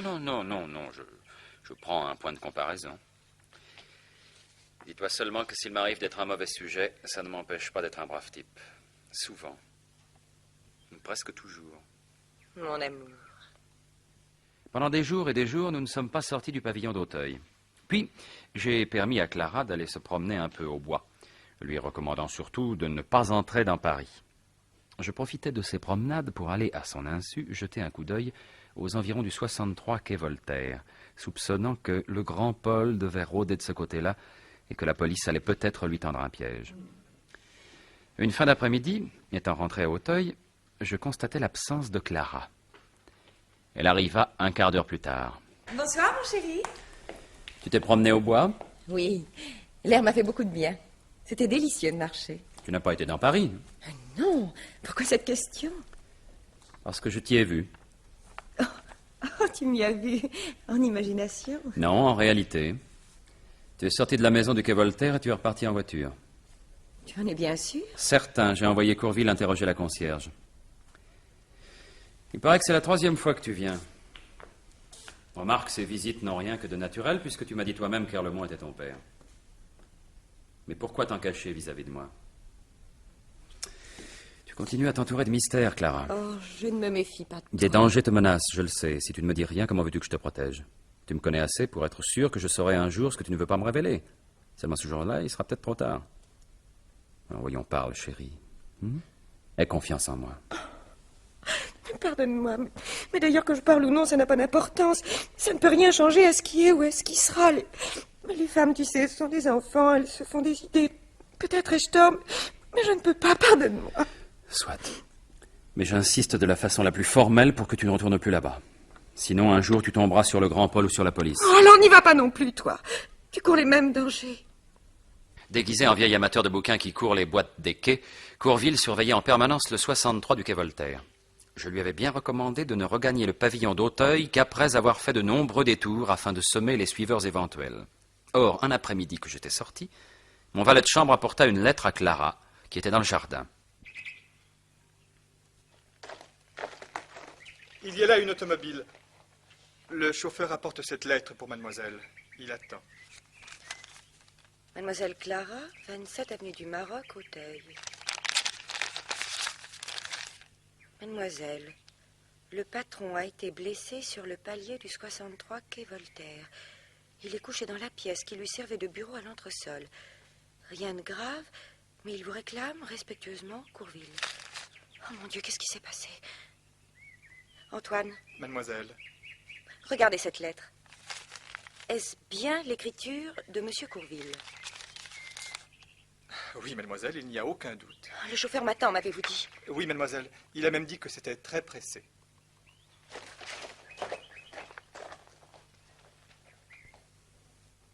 Clara sauta dans l'auto qui l'emmena à toute vitesse au 63 quai Voltaire.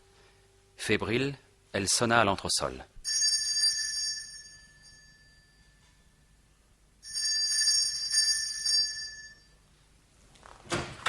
Bonsoir, Clara. Valtex! Bien. Non! Et voilà. Pas plus difficile que ça. Personne ne peut plus te secourir, ma petite Clara. Pas même ton bon ami. Allez dans mes bras, amour de ma vie. Oh, laissez-moi! Mets-toi à l'aise. Tu te rappelles comme autrefois, hein? 1 heure de tête à tête, puis nous sortons dans ma voiture qui est en bas et nous filons en second voyage de noces. Jamais! Je vous hais! Ah, merveilleux. L'amour est si près de la haine. Un peu avec moi, tu le sais bien, hein? Inutile de résister. Tu es la plus faible, tu es toujours la plus faible. Bandit! Oh, je ne te demande pas d'accepter, au contraire. Quand je t'embrasse, j'aime bien mieux que ce soit de force. C'est tellement plus amusant. Oh, si vous me touchez, je crie! On me t'en prive pas, va, y a personne nulle part. Aucun espoir de me téléphoner. Oh, bandit! Eh bien, ici, sur ce divan. Éloigne-toi de ce bureau. Oui, bien sûr. Tu as vu ce revolver, mais trop tard, ma petite. D'abord, c'est vilain de regarder dans les tiroirs, même entrouverts. Ça ne se fait pas. Allez, dans mes bras, mon amour. Non! C'est ce qu'on verra. Laisse-la! Quoi? Je te dis de la laisser ou je t'abats comme un pourceau que tu es. Figure-toi que j'ai habité ici et que j'ai oublié de rendre les clés. Mais tu ne m'attendais pas à ce que je vois. Et toi, petite fille, tu vois ce que c'est que de désobéir à Raoul? Le monsieur t'a écrit une lettre, sans doute. Fais voir. Ah. L'écriture de Courville, mais si grossièrement imitée. C'est laissé suivre ce vieil idiot.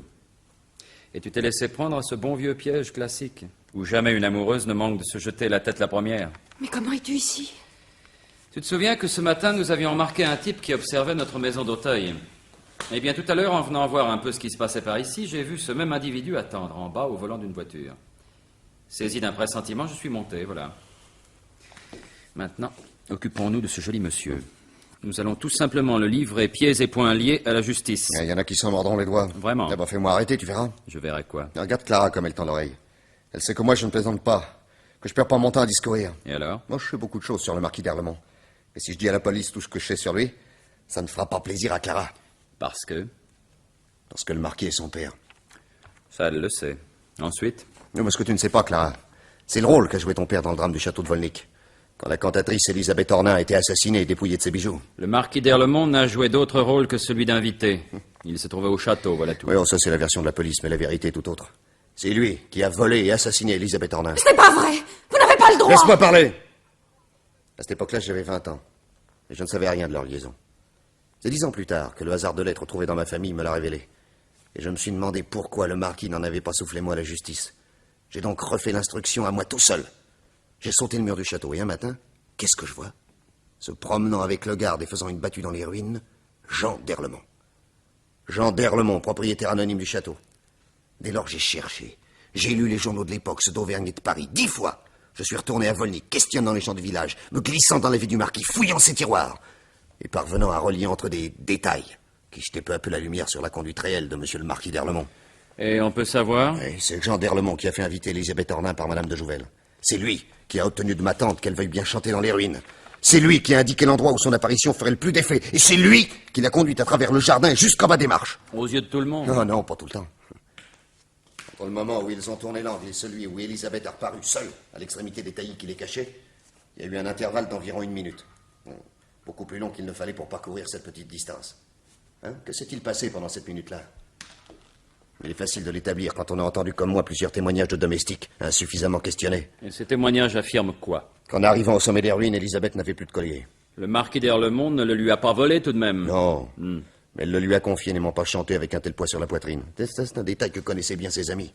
Et après, revenu sur la terrasse du château, parmi les invités, le marquis l'a tué par l'opération du Saint-Esprit pour garder le collier? Non. Oh, oh, oh.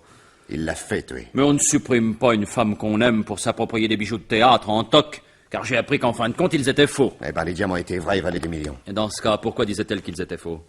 Parce que ma tante était mariée, et qu'elle tenait ce collier d'un Américain dont elle avait été la maîtresse. J'en possède toutes les preuves écrites. Mais alors, ce crime, qui l'aurait commis? Un individu dont tout le monde a ignoré la présence au château.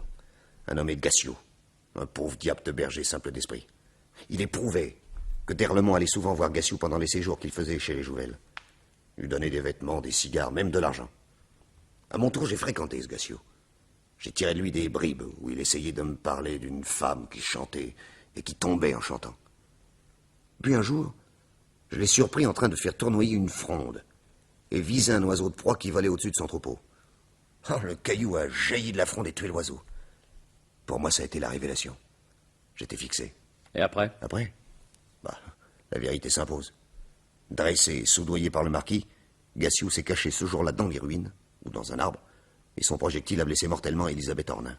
Hypothèse n'est pas certitude. Oh, bon, ça, j'ai de telles preuves que si la justice m'embête, j'accuse le marquis d'Erlemont, père de mademoiselle, d'avoir tué Elisabeth Ornain. Je produis tout mon dossier qui établit qu'à cette époque, il était gêné, qu'il cherchait déjà par l'intermédiaire d'un spécialiste un héritage dont il avait été frustré, et que depuis, il n'a pu soutenir son train de vie que grâce au produit du vol. De plus, en tant que neveu, je réclame ce collier, ou du moins des dommages et intérêts de la même valeur. Tu n'obtiendras pas un sou. Oh, ça peut-être. Mais d'Erlemont sera déshonoré, il ira en prison. Ah ça, il en a si peur que tout en ignorant ce que chez lui, il ne m'a jamais refusé d'argent. Alors si je comprends bien, tu es également un maître chanteur? J'ai d'abord voulu venger ma tante Elisabeth. Aujourd'hui, le dossier que j'ai réuni est une sauvegarde, j'en profite. Allez, laissez-moi passer. Et ensuite? Ensuite, Clara me rejoindra. J'exige qu'elle soit chez moi dans 1 heure, à l'adresse que je vais lui donner. Qu'est-ce que tu dis? C'est ma maîtresse, tu me l'as volée, je la récupère. Et ça? Oh Raoul, Raoul, je te supplie, ne vous battez pas. Je veux t'en délivrer, sinon c'est à toi qu'il s'en prendra. Tiens, prends ça. Laisse-le partir, Raoul. Tiens. Allez. Il a son compte. Attention, le revolver dans le tiroir.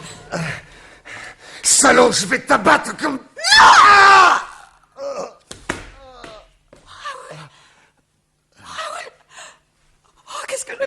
donne-moi ce coupe-papier. Oh, je l'ai tué. Je l'ai tué. Non, il vit encore. Il n'y en a plus pour longtemps. Allez, va-t'en. Rentre vite chez nous. Et toi? Je ne peux pas abandonner cet homme. Mais c'est moi qui ai frappé. C'est moi qui dois rester et être arrêté. Toi, arrêté? Il manquerait plus que ça. C'était un misérable, tant pis pour lui. Allez, filons. Attends, je regarde par la fenêtre derrière le rideau si la voie est libre. Bon Dieu, Gorgeret. Quoi? Il vient? Non, il surveille la maison avec 2 de ses hommes. Impossible de fuir. Nous sommes perdus. Mais non, ce qu'il faut, c'est nous en aller. Je ne peux pas laisser cet homme-là mourir sans qu'on essaie de le sauver. Oh, j'ai une idée. Passe-moi ce gros bouquin. Qu'est-ce que tu veux en faire? Du palier, par-dessus la rampe, je vais le jeter contre la porte de la concierge. Allez, viens vite. Laisse la porte ouverte.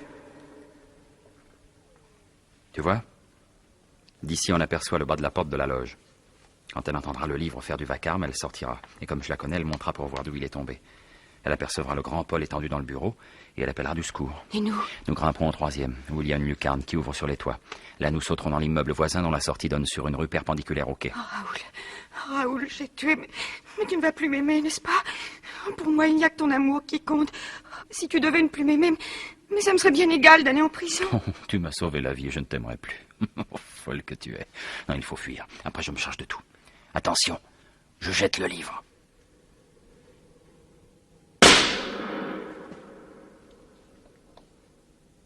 Qu'est-ce que c'est que ça? Qui c'est qui a acheté ça? Mais qui c'est qui a acheté ça? Voilà, elle monte. Allez, grimpons vite au 3e. Au 3e, nous ouvrons la lucarne et nous nous glissons sur les toits. Puis, nous appuyant aux cheminées, nous gagnons au risque de nous casser le cou les lucarnes de l'immeuble voisin. Nous en apercevons une entr'ouverte. Nous sautons dans une chambre de bonne, heureusement vide. Et là, je fais à Clara mes dernières recommandations. Oh, j'ai peur. Il n'y a aucune raison puisque le plus difficile est fait. Mais il ne faut pas sortir ensemble de cet immeuble. Hein? Alors, va-t'en la première. Oui. Sur le trottoir, tu tourneras à gauche, c'est-à-dire dos à la Seine. Et dans la 3e rue à droite, il y a au numéro 5 l'hôtel du Japon. Oui. Tu entreras dans le salon d'attente. Je t'y rejoins dans 2 minutes. Hein? Oh. Embrasse-moi. Une dernière fois. Pour te donner du courage. Voilà. Elle sortit et je comptais jusqu'à 100. Et puis encore jusqu'à 100 pour plus de précaution. Puis je suis descendu à mon tour, le chapeau enfoncé et un lorgnon sur le nez. Une fois sorti de l'immeuble, je me hâtais vers l'hôtel du Japon. Et là, à ma grande surprise, je ne vis pas Clara. D'ailleurs, il n'y avait personne. Très inquiet, je refais la route en sens inverse. Peine perdue. Je parcours les rues avoisinantes. Rien. Après une demi-heure d'attente, j'en viens à me demander si, dans son affolement, Clara n'a pas mal compris notre lieu de rendez-vous. Elle a dû regagner notre maison d'Auteuil, et ce doit être elle, maintenant, qui se morfond. Alors je saute dans un taxi. Courville est dans le jardin à me guetter. Ah, monsieur, que se passe-t-il? Il paraît que mademoiselle Clara a reçu une lettre que je n'ai pas écrite. Elle est rentrée? Non. Elle n'est pas avec vous? Non. Vous dire mon accablement? Où aller? Que faire? Surtout qu'une pensée effroyable grandissait en moi. Meurtrière, persuadée que son acte la rendait odieuse à mes yeux, si elle n'avait pu échapper à l'idée folle d'un suicide. Je passais une nuit affreuse. Dès 7 heures du matin, j'envoyais Courville acheter le journal. Il revint 10 minutes plus tard. Voilà le journal, monsieur. Bon, tu as acheté un coup d'œil? Oui. Que disent-ils? Bah parle, quoi. Crois-tu donc que j'ai peur de la vérité? Là, en première page. Assassinat du grand Paul. Son ancienne maîtresse, Clara la Blonde, est arrêtée sur le lieu du forfait par le commissaire principal Gorgeret. La police est convaincue qu'elle est l'auteur du crime, avec son nouvel amant, le sieur Raoul, qui déjà l'avait enlevée lors de l'inauguration du Casino Bleu. Son complice a disparu. Ils l'ont arrêtée. Eh bien, une fois de plus, je la sauverai. À nous deux, monsieur Gorgeret.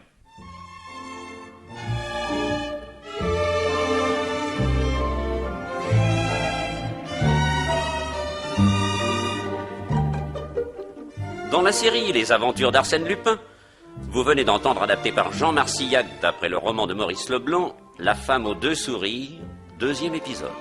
C'est une production de Maurice Renaud. Prise de son René Cambien, bruitage Henri Saint-Georges, assistant Jacques Béraud, réalisation Abder Isker. Avec dans le rôle d'Arsène Lupin, Michel Roux. Et Antoine Balpétré, Georges Hubert, Michel Gatineau, Géo Valery, Henri Djanik, Théo Géhan, James Olivier et Anne Carrère dans le rôle de Clara. Le conteur Robert Marcy, speaker Maurice Princet.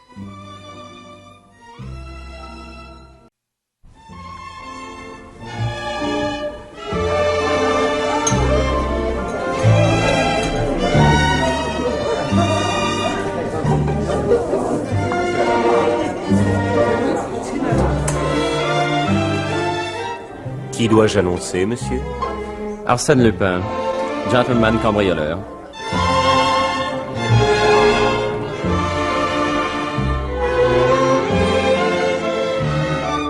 La radiodiffusion télévision française vous présente une production de Maurice Renaud, Les aventures d'Arsène Lupin, adapté par Jean Marcillac, d'après l'œuvre de Maurice Leblanc. Réalisation Abder Isker.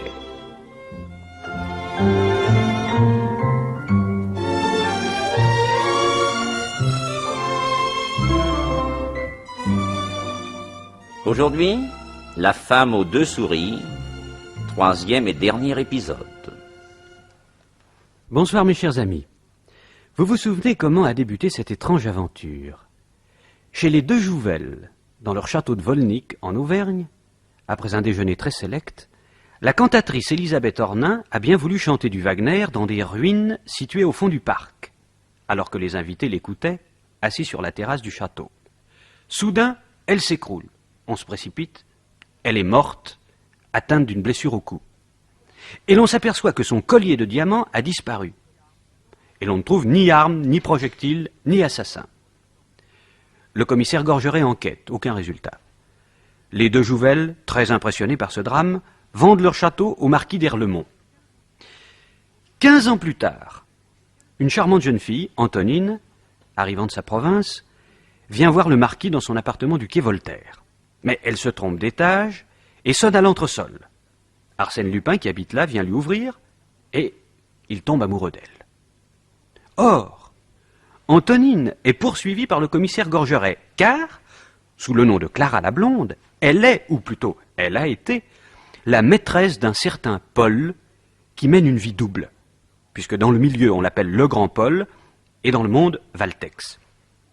Clara le déteste et le fuit. Arsène Lupin, qui se fait appeler Raoul, la protège contre ce dangereux individu. Un jour, il acquiert la certitude qu'elle est la fille naturelle du marquis d'Erlemont. Par amour pour elle, il se fait fort de retrouver la fortune dont le marquis a été frustré. Ceci afin que Clara, ou Antonine, appelez-la comme vous voudrez, puisse en profiter un jour. Il donne rendez-vous à l'oncle et à la nièce le 3 juillet à 4 heures. Entre-temps, il sauve Clara des griffes du grand Paul. Reconnaissante et follement amoureuse de Lupin, elle devient sa maîtresse. Il adore en elle son sourire voluptueux et un peu désabusé, regrettant peut-être le sourire enfantin et léger qui l'avait tant séduit, au temps où elle se faisait appeler Antonine. Ils connaissent des jours heureux dans un petit pavillon d'Auteuil. Mais le grand Paul a attiré Clara dans un guet-apens. Pour défendre Lupin, elle blesse gravement d'un coup de couteau son ancien amant, qu'il laisse pour mort. Arsène Lupin oblige Clara à fuir, mais le soir, il apprend qu'elle est sous les verrous. Dites-moi, Lupin, oui. Que s'était-il passé? Eh bien, après avoir découvert le grand Paul grièvement blessé, la concierge avait alerté la police. Gorgeret, qui faisait quai Voltaire son stage d'observation quotidienne, avait bondi et alerté une ambulance. Et c'est alors que Flamand était arrivé haletant. Patron. Quoi? Clara. Ben quoi, Clara? Ben, je viens de mettre la main dessus. Sans blague, où était-elle? Ben, sur le quai, là. Et qu'est-ce que tu en as fait? Je l'ai enfermée dans la loge de la concierge. Venez vite.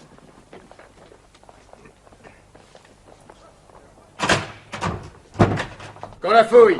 Le couteau doit être sur elle. Cette fois, ma petite, ton compte est bon. Quant au beau Raoul, il ne paie rien pour attendre.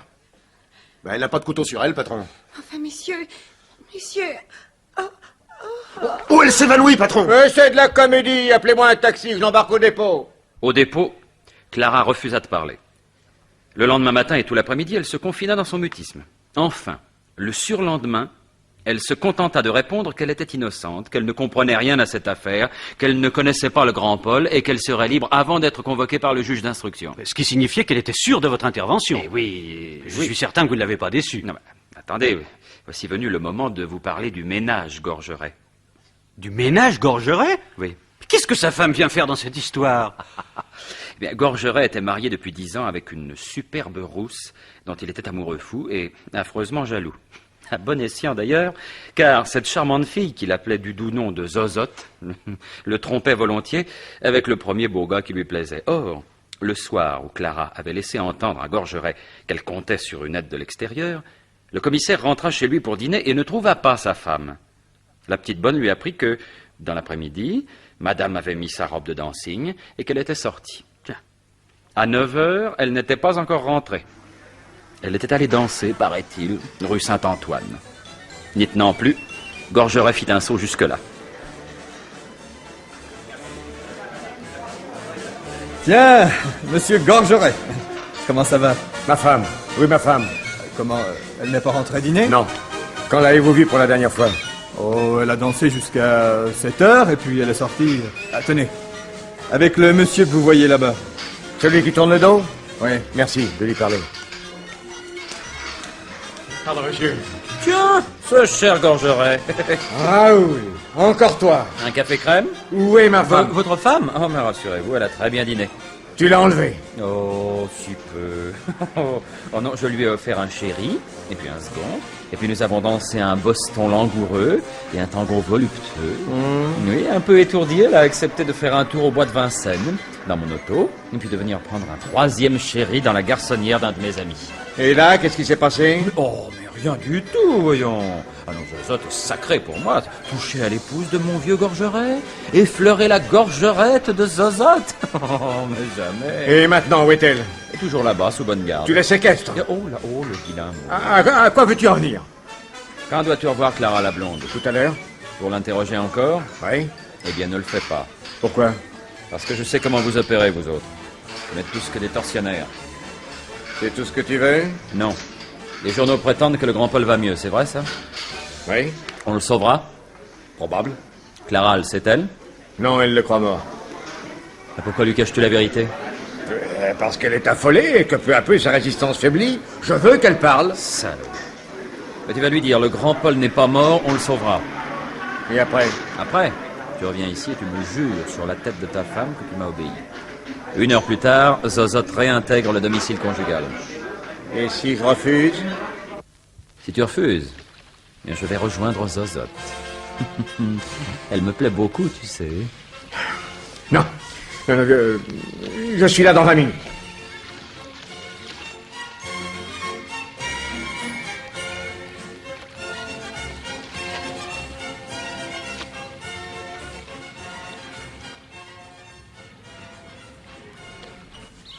Dans l'après-midi, j'avais eu un rendez-vous clandestin avec un commis des bureaux de la police judiciaire que je connaissais depuis longtemps. Et, contre un billet de 1000, j'avais obtenu qu'il essaie de faire passer un mot à Clara pour lui apprendre que le grand Paul était sauvé et que je m'occupais d'elle activement. Mais ce billet lui parviendrait-il? Mon petit chantage auprès de Gorgeret me semblait plus efficace. Mais une fois dehors, n'allait-il pas se ressaisir? S'il n'avertissait pas Clara, hein? Et s'il revenait avec une dizaine de flics pour me mettre à la main dessus? Pas de blague, fallait mieux filer. Je laissais pour Gorgeret une enveloppe contenant un billet avec ces mots. Tout compte fait, je rejoins Zozote. Et puis, j'allais me poster dans mon auto à 100 mètres de là. J'avais vu juste. Un quart d'heure plus tard, Gorgeret rappliquait avec une dizaine d'agents qu'il disposait de manière à investir le dancing. Moi, je n'ai pas attendu de voir la tête qu'il allait faire, je suis rentré à Auteuil. Là, je téléphonais à mon ami qui maintenait Zozote sous bonne garde dans sa garçonnière. Après avoir fait un foin de tous les diables, elle s'était résignée en silence, et, d'autres alcools aidant, elle s'était endormie. Je me suis couché. Mais impossible de m'assoupir, même quelques instants. La vision de Clara dans sa cellule m'obsédait. Désespérée d'avoir tué, et persuadée qu'elle allait me perdre, résisterait-elle au choc? N'allait-elle pas s'abandonner à la folie du suicide? Elle était si désemparée quand je l'avais quittée. Puis avec une nature aussi exaltée que la sienne, n'étais-je pas en droit de craindre le pire? Minuit. 1 heure. 2 heures. Gorgeret ne lui avait certainement pas parlé.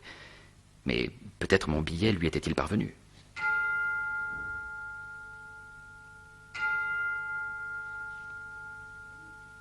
« 3 heures. Et si ce billet était arrivé trop tard, après que l'irréparable ait été accompli. À 3h10, on sonna à la grille.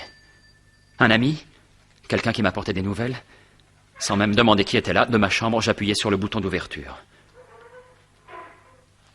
Une ombre traversa le jardin. Des pas montèrent l'escalier.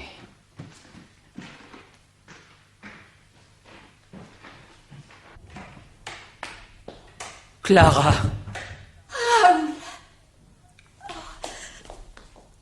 Oh, je n'en peux plus. Oh, mon amour, ainsi tu es vivante et tu es libre. Oh, veux-tu encore de moi? Oh. Moi qui ai tué, mais je n'ai pas eu le courage de mourir. Plusieurs fois, je me suis penchée au-dessus de l'eau. Clara, mais Clara, le grand Paul est sauvé. Quoi? Il n'est pas mort? Mais non, dans un mois, il sera rétabli. Oh. Hein? Oh, Raoul. Pleure, ma chérie, pleure. Raoul. Ces larmes-là te font du bien. Pleure. Oh, tu m'aimes autant qu'avant? Oh. Grosse bête. Oh. Hein? Allez, maintenant raconte. En te quittant, dans la chambre du 6e, j'étais tellement désespérée que je me suis mise à marcher au hasard dans les rues. Plusieurs fois, j'ai retrouvé la scène et à un moment, j'ai lu Entrepôt de Bercy. Je suis descendue sur la berge et j'ai voulu mourir. Un clochard qui avait tout compris m'a raisonné. Je suis repartie droit devant moi. J'avais la tête vide avec seulement deux idées fixes. J'ai tué un homme, Raoul ne pourra plus m'aimer. J'ai dormi sur un banc. Et au petit jour, je suis repartie. Comment je suis arrivée jusqu'ici, je ne saurais te le dire. Peut-être comme un pauvre petit chien retrouve sa maison. Mais Gorgeret, le dépôt, la prison. La prison? Bah, mais quelle prison? Mais tu as été arrêté. Et puis on t'a libéré ou tu t'es évadé. Moi? Mais non, enfin, je te jure. Mais enfin, mais fais un effort. Mais souviens-toi. Les heures que je viens de vivre ne m'ont tout de même pas rendu amnésique. Enfin, Raoul, à aucun moment depuis que je t'ai quitté, je n'ai eu affaire à la police. Mais alors, celle qui est en prison à ta place, qui est-ce? Quelqu'un est en prison à ma place? Mais oui. Ah, ça, je ne peux pas l'admettre. Téléphonons à la préfecture, Raoul, ou emmène-moi là-bas. Je vais me dénoncer. Tu dois d'abord me dire la vérité, Clara, toute la vérité.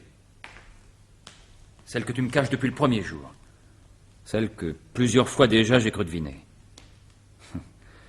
La femme aux deux sourires. Je sais maintenant pourquoi ils étaient si différents, ces deux sourires. Parce qu'ils n'appartenaient pas à la même femme. Parce qu'il y a d'un côté Clara et de l'autre Antonine, qui se ressemblent comme deux sœurs.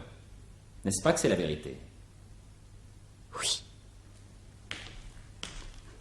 Pourquoi me l'avoir caché? Parce que je t'aimais, que j'avais peur que ce soit l'autre que tu aimes. Mais folle que tu aimes. Mais toutes les misères actuelles, tout le drame où nous nous débattons viennent de ton silence. Oh, je te demande pardon.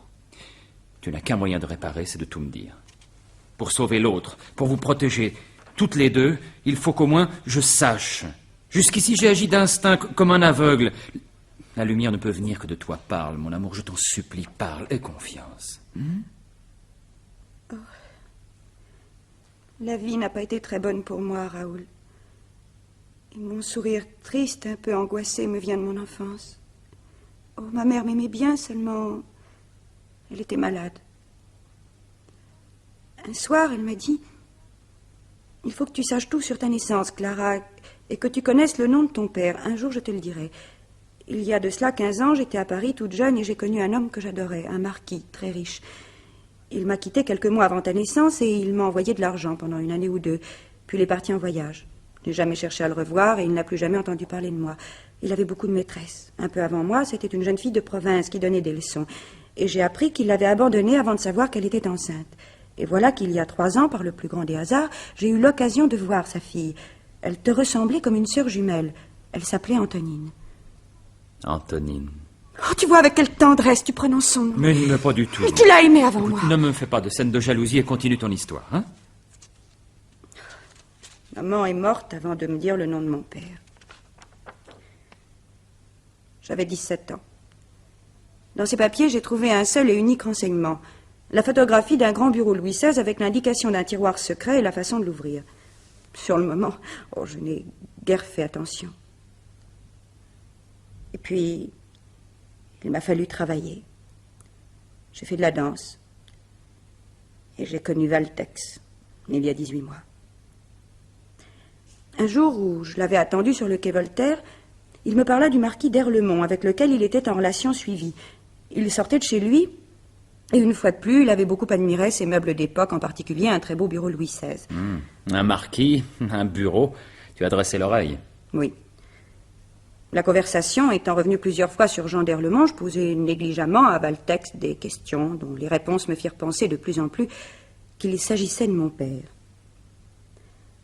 Un jour, Valtex, dont la moralité se révélait déplorable, me dit « Tu vois cette clé? C'est celle de l'appartement de mon ami d'Erlemont. Il l'avait oubliée sur la serrure. Il faudra que je la lui rende. » Oui, ce qui voulait dire, je la garde. Oui. Et tu le croyais capable de cambrioler l'appartement du quai Voltaire? Oui. Au point que cette clé, je l'ai fait disparaître. Et qu'en as-tu fait? Je l'ai gardée. Un mois plus tard, Valtex était cerné par la police. Je me sauvais et je me cachais dans Paris. Mais pourquoi n'as-tu pas été dès ce moment-là voir le marquis d'Erlemont? Il aurait fallu que je sois certaine qu'il était mon père. Puisque j'avais la clé, il m'est alors venu l'idée folle de pénétrer une nuit dans l'appartement pour examiner son bureau. Mais je n'osais pas. Oh, tout cela était si contraire à ma nature. Je rôdais autour du quai Voltaire, épiant les entrées et les sorties. Un jour, je vois descendre d'un taxi une jeune fille qui me ressemblait à un tel point que je crus à une hallucination. En un éclair, je pensais à cette Antonine dont m'avait parlé ma mère. Le fait qu'elle venait chez le marquis d'Erlemont ne prouvait-il pas qu'elle était ma demi-sœur et que le marquis était mon père, à moi aussi? La nuit même, je pénétrai dans l'appartement et dans le tiroir secret du bureau Louis XVI, je trouvai la photographie de maman. J'étais fixée. Et cette nuit-là, je t'ai appelée Antonine. Oui. C'est ainsi que j'ai appris la visite qu'elle t'avait faite. Mais pourquoi ne m'avoir jamais dit la vérité? Parce que c'est encore à elle que tu pensais quand tu pensais à moi. La petite provinciale, disais-tu. C'est cette vision-là à laquelle tu t'es attachée. Et tu l'as recherchée dans ma manière d'être, dans mon regard. Mais rappelle-toi, le soir où tu as pénétré dans la chambre d'Antonine au château de Volnick, tu n'as pas osé lui parler. Instinctivement, tu as respecté la petite provinciale. Tandis que le surlendemain, après la soirée du Casino Bleu, instinctivement, tu m'as prise dans tes bras et je t'ai appartenu. Et cependant, pour toi, Antonine et Clara, c'était la même femme. Et Gorgeret aussi s'est trompé. Une demi-heure après notre fuite, maintenant, je fais le recoupement. Antonine est arrivée quai Voltaire et Flamand l'a aussitôt arrêtée. Je ne veux pas qu'elle soit condamnée à ma place. Mais tu t'imagines qu'on va la garder là-bas? Mais elle va expliquer la méprise, donner un alibi, se réclamer du marquis d'Erlemont. Si bête que soit Gorgeret, il faudra pourtant qu'il ouvre les yeux. Tu as raison. Tu as toujours raison. D'ailleurs, si elle a reçu le billet que j'ai essayé de lui faire parvenir, elle n'a dû rien y comprendre. L'état de santé du grand Paul a dû la laisser plutôt perplexe. Je lui écris tout de suite un autre petit mot. Mademoiselle, sans doute, Gorgeret vous a-t-il dit que j'étais arrêté et que le grand Paul était mort. Mensonge. Tout va bien. Maintenant, vous avez intérêt à parler pour qu'on vous rende la liberté. Je vous supplie de ne pas oublier notre rendez-vous du 3 juillet. À bientôt, Raoul. Voilà. Dès 9h, je serai à la préfecture et le petit ami que j'ai là-bas fera parvenir ceci à Antonine. Devrais-je payer 10 000 balles? Et puis, je rends la liberté à Zozote. Qui c'est ça, Zozote? Je te raconterai. Pour le moment, il faut te reposer et dormir. Oui, mon chéri. Et Antonine fut libérée. Eh bien, quand Gorgeret entra dans sa cellule, décidé aux pires extrémités pour la faire parler, il trouva une adversaire transformée, souriante et docile, au point qu'il se demanda si, jusque-là, elle ne lui avait pas joué la comédie. Que désirez-vous, monsieur le commissaire? Étant donné que dans quelques heures, je serai libre, je ne veux pas vous faire de la peine plus longtemps. Vous avez communiqué avec Raoul. Vous savez qu'il n'est pas arrêté et que le grand Paul n'est pas mort. Et Raoul vous a promis de vous sauver, n'est-ce pas? Ce n'est pas impossible. Cet homme est si prodigieux. Peut-être, mais je te tiens, ma petite Clara. Et quoi que tu en penses, tu es bien fichu. D'abord, je vous prierai de ne pas me tutoyer. Il y a entre nous un malentendu qui ne peut plus se prolonger, monsieur Gorgeret. Je ne suis pas celle que vous appelez Clara. Je suis Antonine. Pour moi, Antonine ou Clara, c'est kiff-kiff. En quoi vous avez tort? Quoi, Clara n'existe pas? Elle existe, mais ce n'est pas moi. Depuis mon arrivée à Paris, j'habite l'hôtel-pension des Deux Pigeons, au bout de l'avenue de Clichy. Au moment où le grand Paul a été frappé, c'est-à-dire exactement à 6 heures du soir, je causais encore avec la patronne de l'hôtel avant d'aller prendre le métro. Je demande qu'on entende son témoignage et celui du marquis d'Erlemont. Il est absent. Il rentre aujourd'hui. C'est ce que je venais annoncer à ses domestiques quand vous m'avez arrêté une demi-heure après le crime. Eh bien, on l'interrogera. Et en attendant, je vais de ce pas à l'hôtel des Deux Pigeons. Allez, monsieur Gorgeret, allez.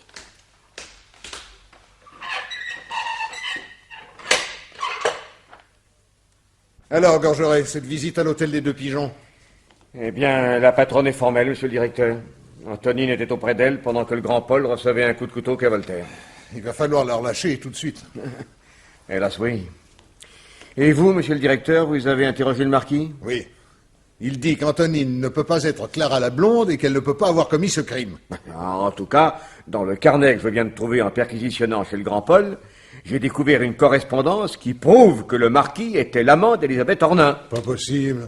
Mais à l'instruction, il y a 15 ans, il n'en a pas dit un mot. Oui, et j'aimerais bien que vous lui demandiez pourquoi. Ensuite, le vrai nom du grand Paul est Valtex.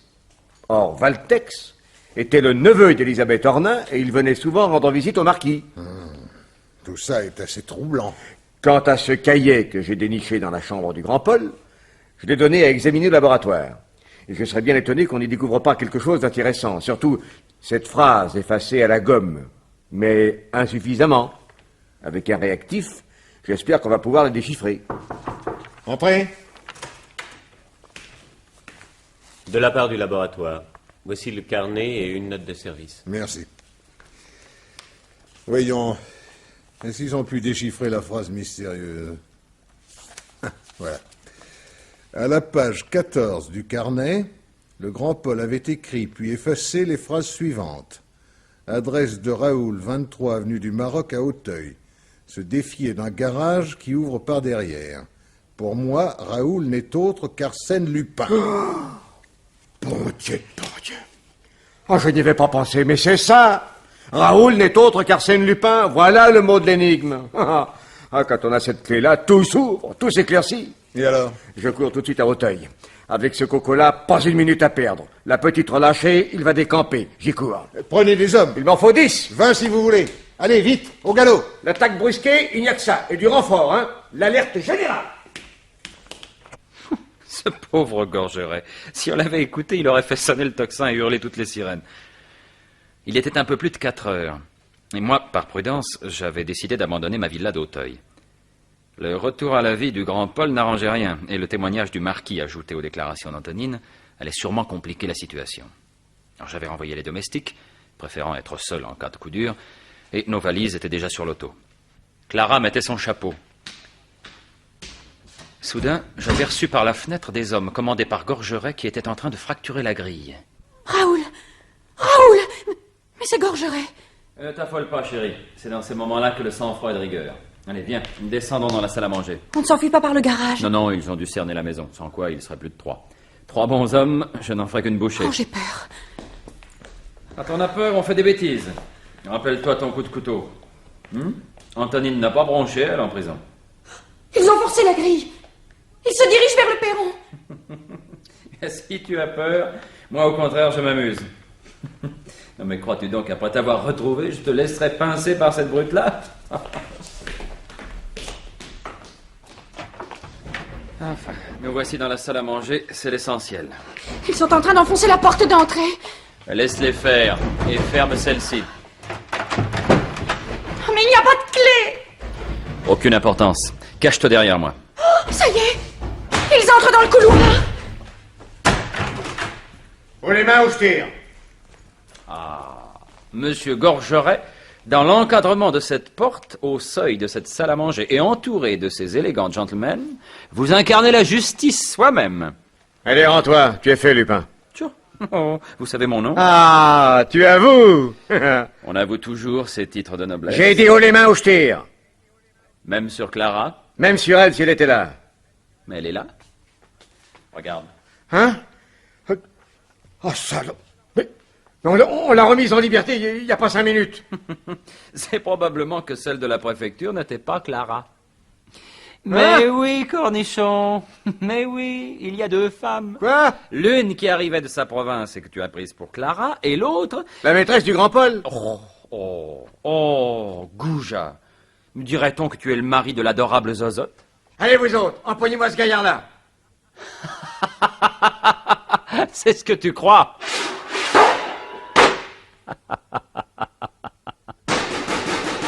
Sacré Gorgeret. Raoul, mais qu'est-ce qui se passe? Eh bien, j'ai appuyé sur un bouton et ce rideau de fer est tombé entre les policiers et nous.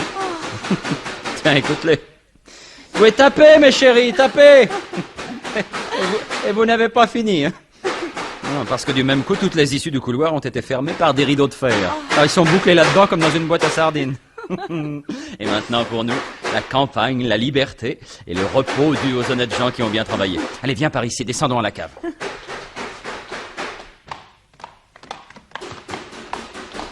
Il faut que tu saches pour ta gouverne qu'une maison bien comprise doit avoir 3 sorties, n'est-ce pas? L'une officielle, l'autre dérobée et apparente pour la police, et la 3e dérobée mais invisible. Celle-là pour servir de retraite. Alors pendant que la clique surveille le garage, nous filons par les entrailles de la terre. Pas mal combiné, hein? C'est un banquier qui m'a vendu ce pavillon. Bien. Et vous avez retrouvé votre auto 200 mètres plus loin. Comme de bien entendu. Et 2 jours plus tard, dans l'après-midi, le marquis d'Erlemont, qui avait emmené Antonine au château de Volnick, rejoignait la jeune fille sur le banc de pierre où ils aimaient s'asseoir. Comme tu es jolie. Plus de traces de tes fatigues et de tes émotions. Oh, ne causons plus de cela, parrain. J'ai tout oublié. Alors, tu es tout à fait heureuse? Puisque je suis avec vous et dans ce château que j'aime. Un château qui ne nous appartient plus et que nous quitterons demain. Et que nous ne quitterons pas. Tu comptes toujours sur cet individu. Plus que jamais. Tu t'imagines comme ça qu'il viendra à un rendez-vous fixé vaguement il y a 1 mois, et après tant d'événements. C'est aujourd'hui le 3 juillet. Et il a confirmé ce rendez-vous dans le billet qu'il m'a fait passer à la préfecture. C'est un peu promesse. Toutes ses promesses, il les tient. Donc, à 4 heures. Il sera là avant 10 minutes.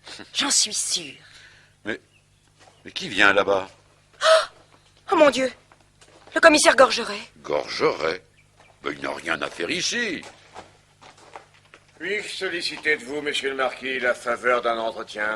Tout a été dit entre nous, monsieur. Et l'inqualifiable conduite que vous avez eue envers ma filleule ne me donne aucune envie de continuer nos relations. Désolé, mais tout n'a pas été dit entre nous. J'aurais encore besoin de quelques renseignements. Soit. Veuillez me suivre dans mon bureau. Antonine, viens, tu n'es pas de trop.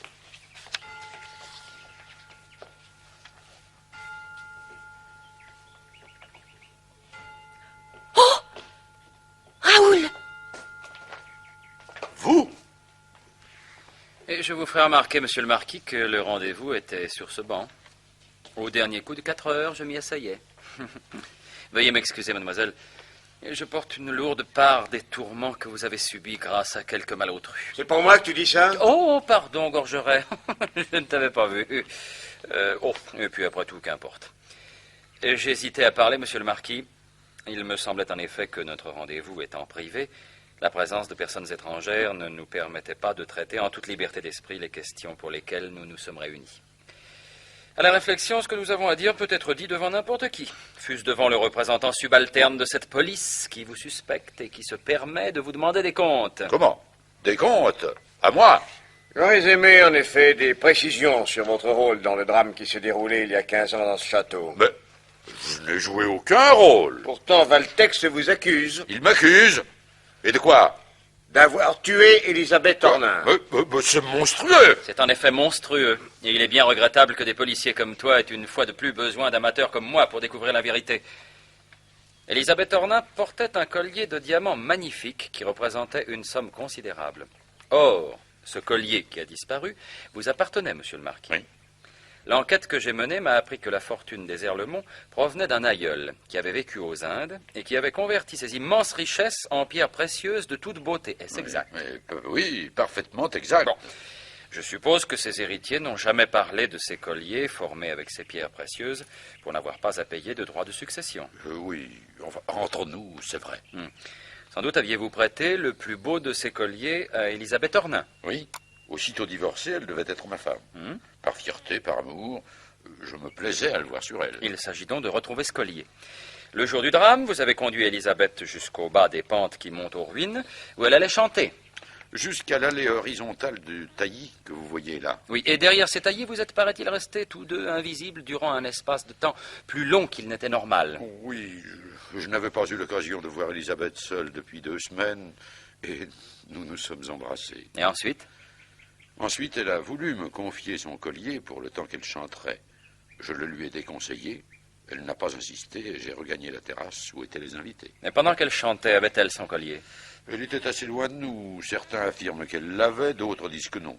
Un fait est certain, c'est que lorsqu'on s'est précipité après l'avoir vue tomber, elle ne l'avait plus. On le lui avait volé. Ce collier n'a pas été volé. Mais alors, pourquoi aurait-elle été assassinée? Elisabeth Ornin n'a pas été assassinée. Enfin, quoi, j'ai vu la plaie. Moi aussi. Personne n'a jamais douté qu'un crime ait été commis. Qui l'a commis?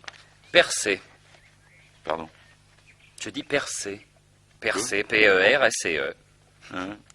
Et maintenant, ayez l'obligeance de m'accompagner jusqu'aux ruines.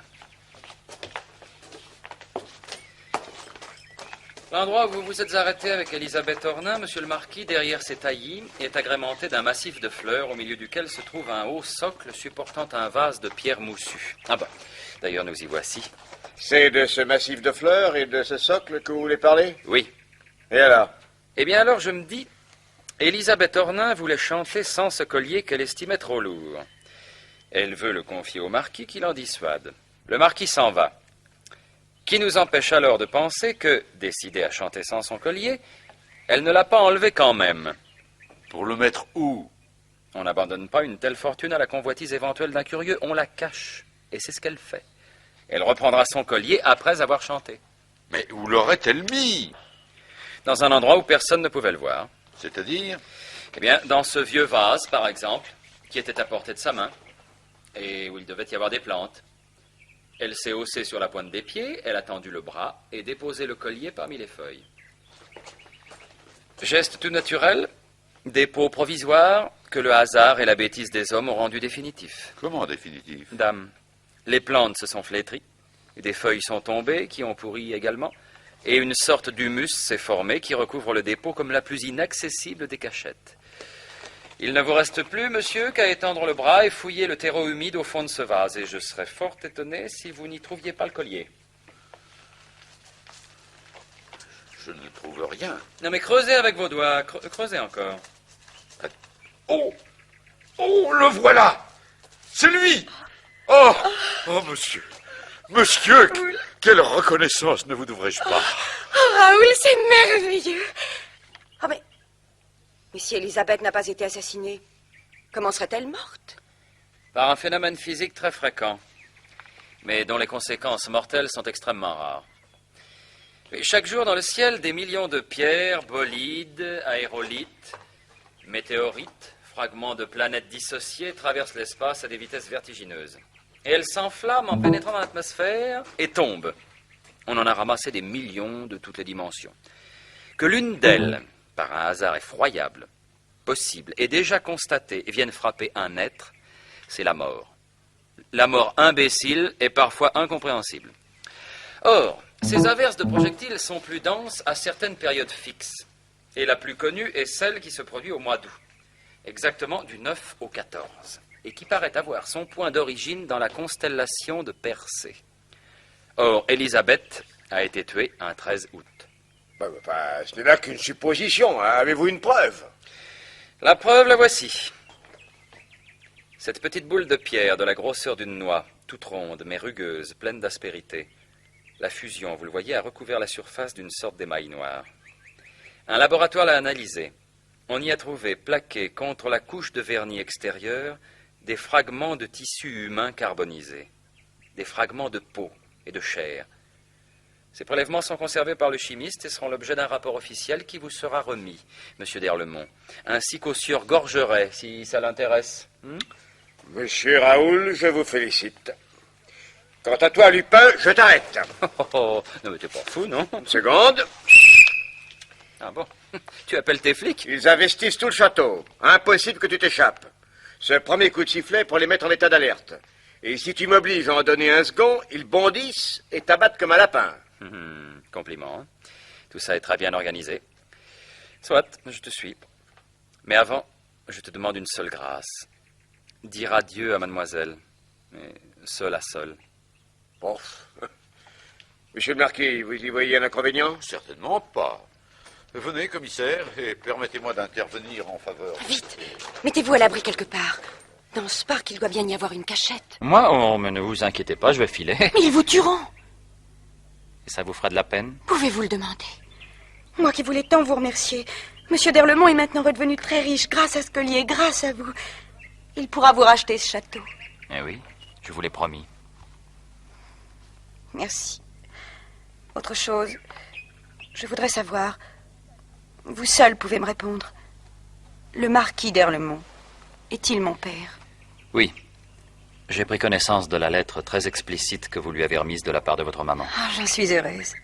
Car maintenant, je pourrais me laisser aller à mon affection. Il est aussi le père de Clara, n'est-ce pas? Oui, Clara est votre demi-sœur. Je le lui dirai. Non, je suppose qu'il l'aura deviné. Je ne crois pas. En tout cas, ce qu'il fera pour moi, je veux qu'il le fasse pour elle. Oh, si elle pouvait m'écrire. Je voudrais tant la voir. Vous l'aimez bien, n'est-ce pas? Je l'aime à travers votre souvenir et avec un regret qui ne s'en ira pas. Ce que j'aime en elle, c'est la première image de la jeune fille qui est entrée chez moi le jour de son arrivée à Paris. Le hasard d'une ressemblance fait que nous sommes attachés l'un à l'autre par d'invisibles liens. Et depuis que j'aime Clara, c'est vous que j'aime. Et il est impossible qu'un peu de son amour à elle ne soit pas mêlé d'un peu de votre affection à vous. Raoul, je ne vous oublierai jamais. Et elle m'a embrassé. Comme un frère? Non, pas tout à fait. Et avec une telle spontanéité que longtemps j'en suis resté bouleversé. Et Gorgeret? Je lui ai faussé compagnie, à lui. Comment avez-vous fait? Par le ravin, derrière les ruines. À London, il y avait 40 mètres à pic. Oui, mais depuis 2 jours, j'avais fait pratiquer les entailles nécessaires pour descendre comme par une échelle. En m'agrippant aux innombrables racines, je suis arrivé jusqu'en bas et j'ai filé à la nage. On a cherché partout le chemin par lequel j'avais pu me volatiliser. Ils ont pensé à tout, sauf à celui-là. Sacré Lupin. Et pauvre Gorgeret. Ah oui, oui, ça vous avez bien raison de dire pauvre Gorgeret. Pourquoi? Bien parce que le mois suivant, sa femme a fait une fugue de plus de 15 jours et à son retour, elle a refusé de dire avec qui. Adorable zozote. Oui, j'adore les rousses.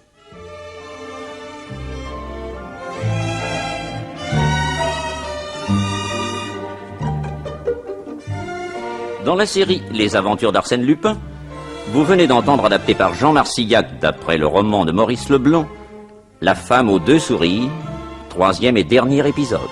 C'est une production de Maurice Renaud. Prise de son Raymond Besse, bruitage Henri Saint-Georges, assistant Jacques Béraud, réalisation Abder Isquet. Avec dans le rôle d'Arsène Lupin, Michel Roux, le marquis d'Erlemont Antoine Balpétré, Gorgeret Georges Hubert, Flamand Jean Mauvais, Villeroy Fernand Fabre, le tenancier Théo Jeanne, et dans le rôle de Clara Antonine, Anne Carrère.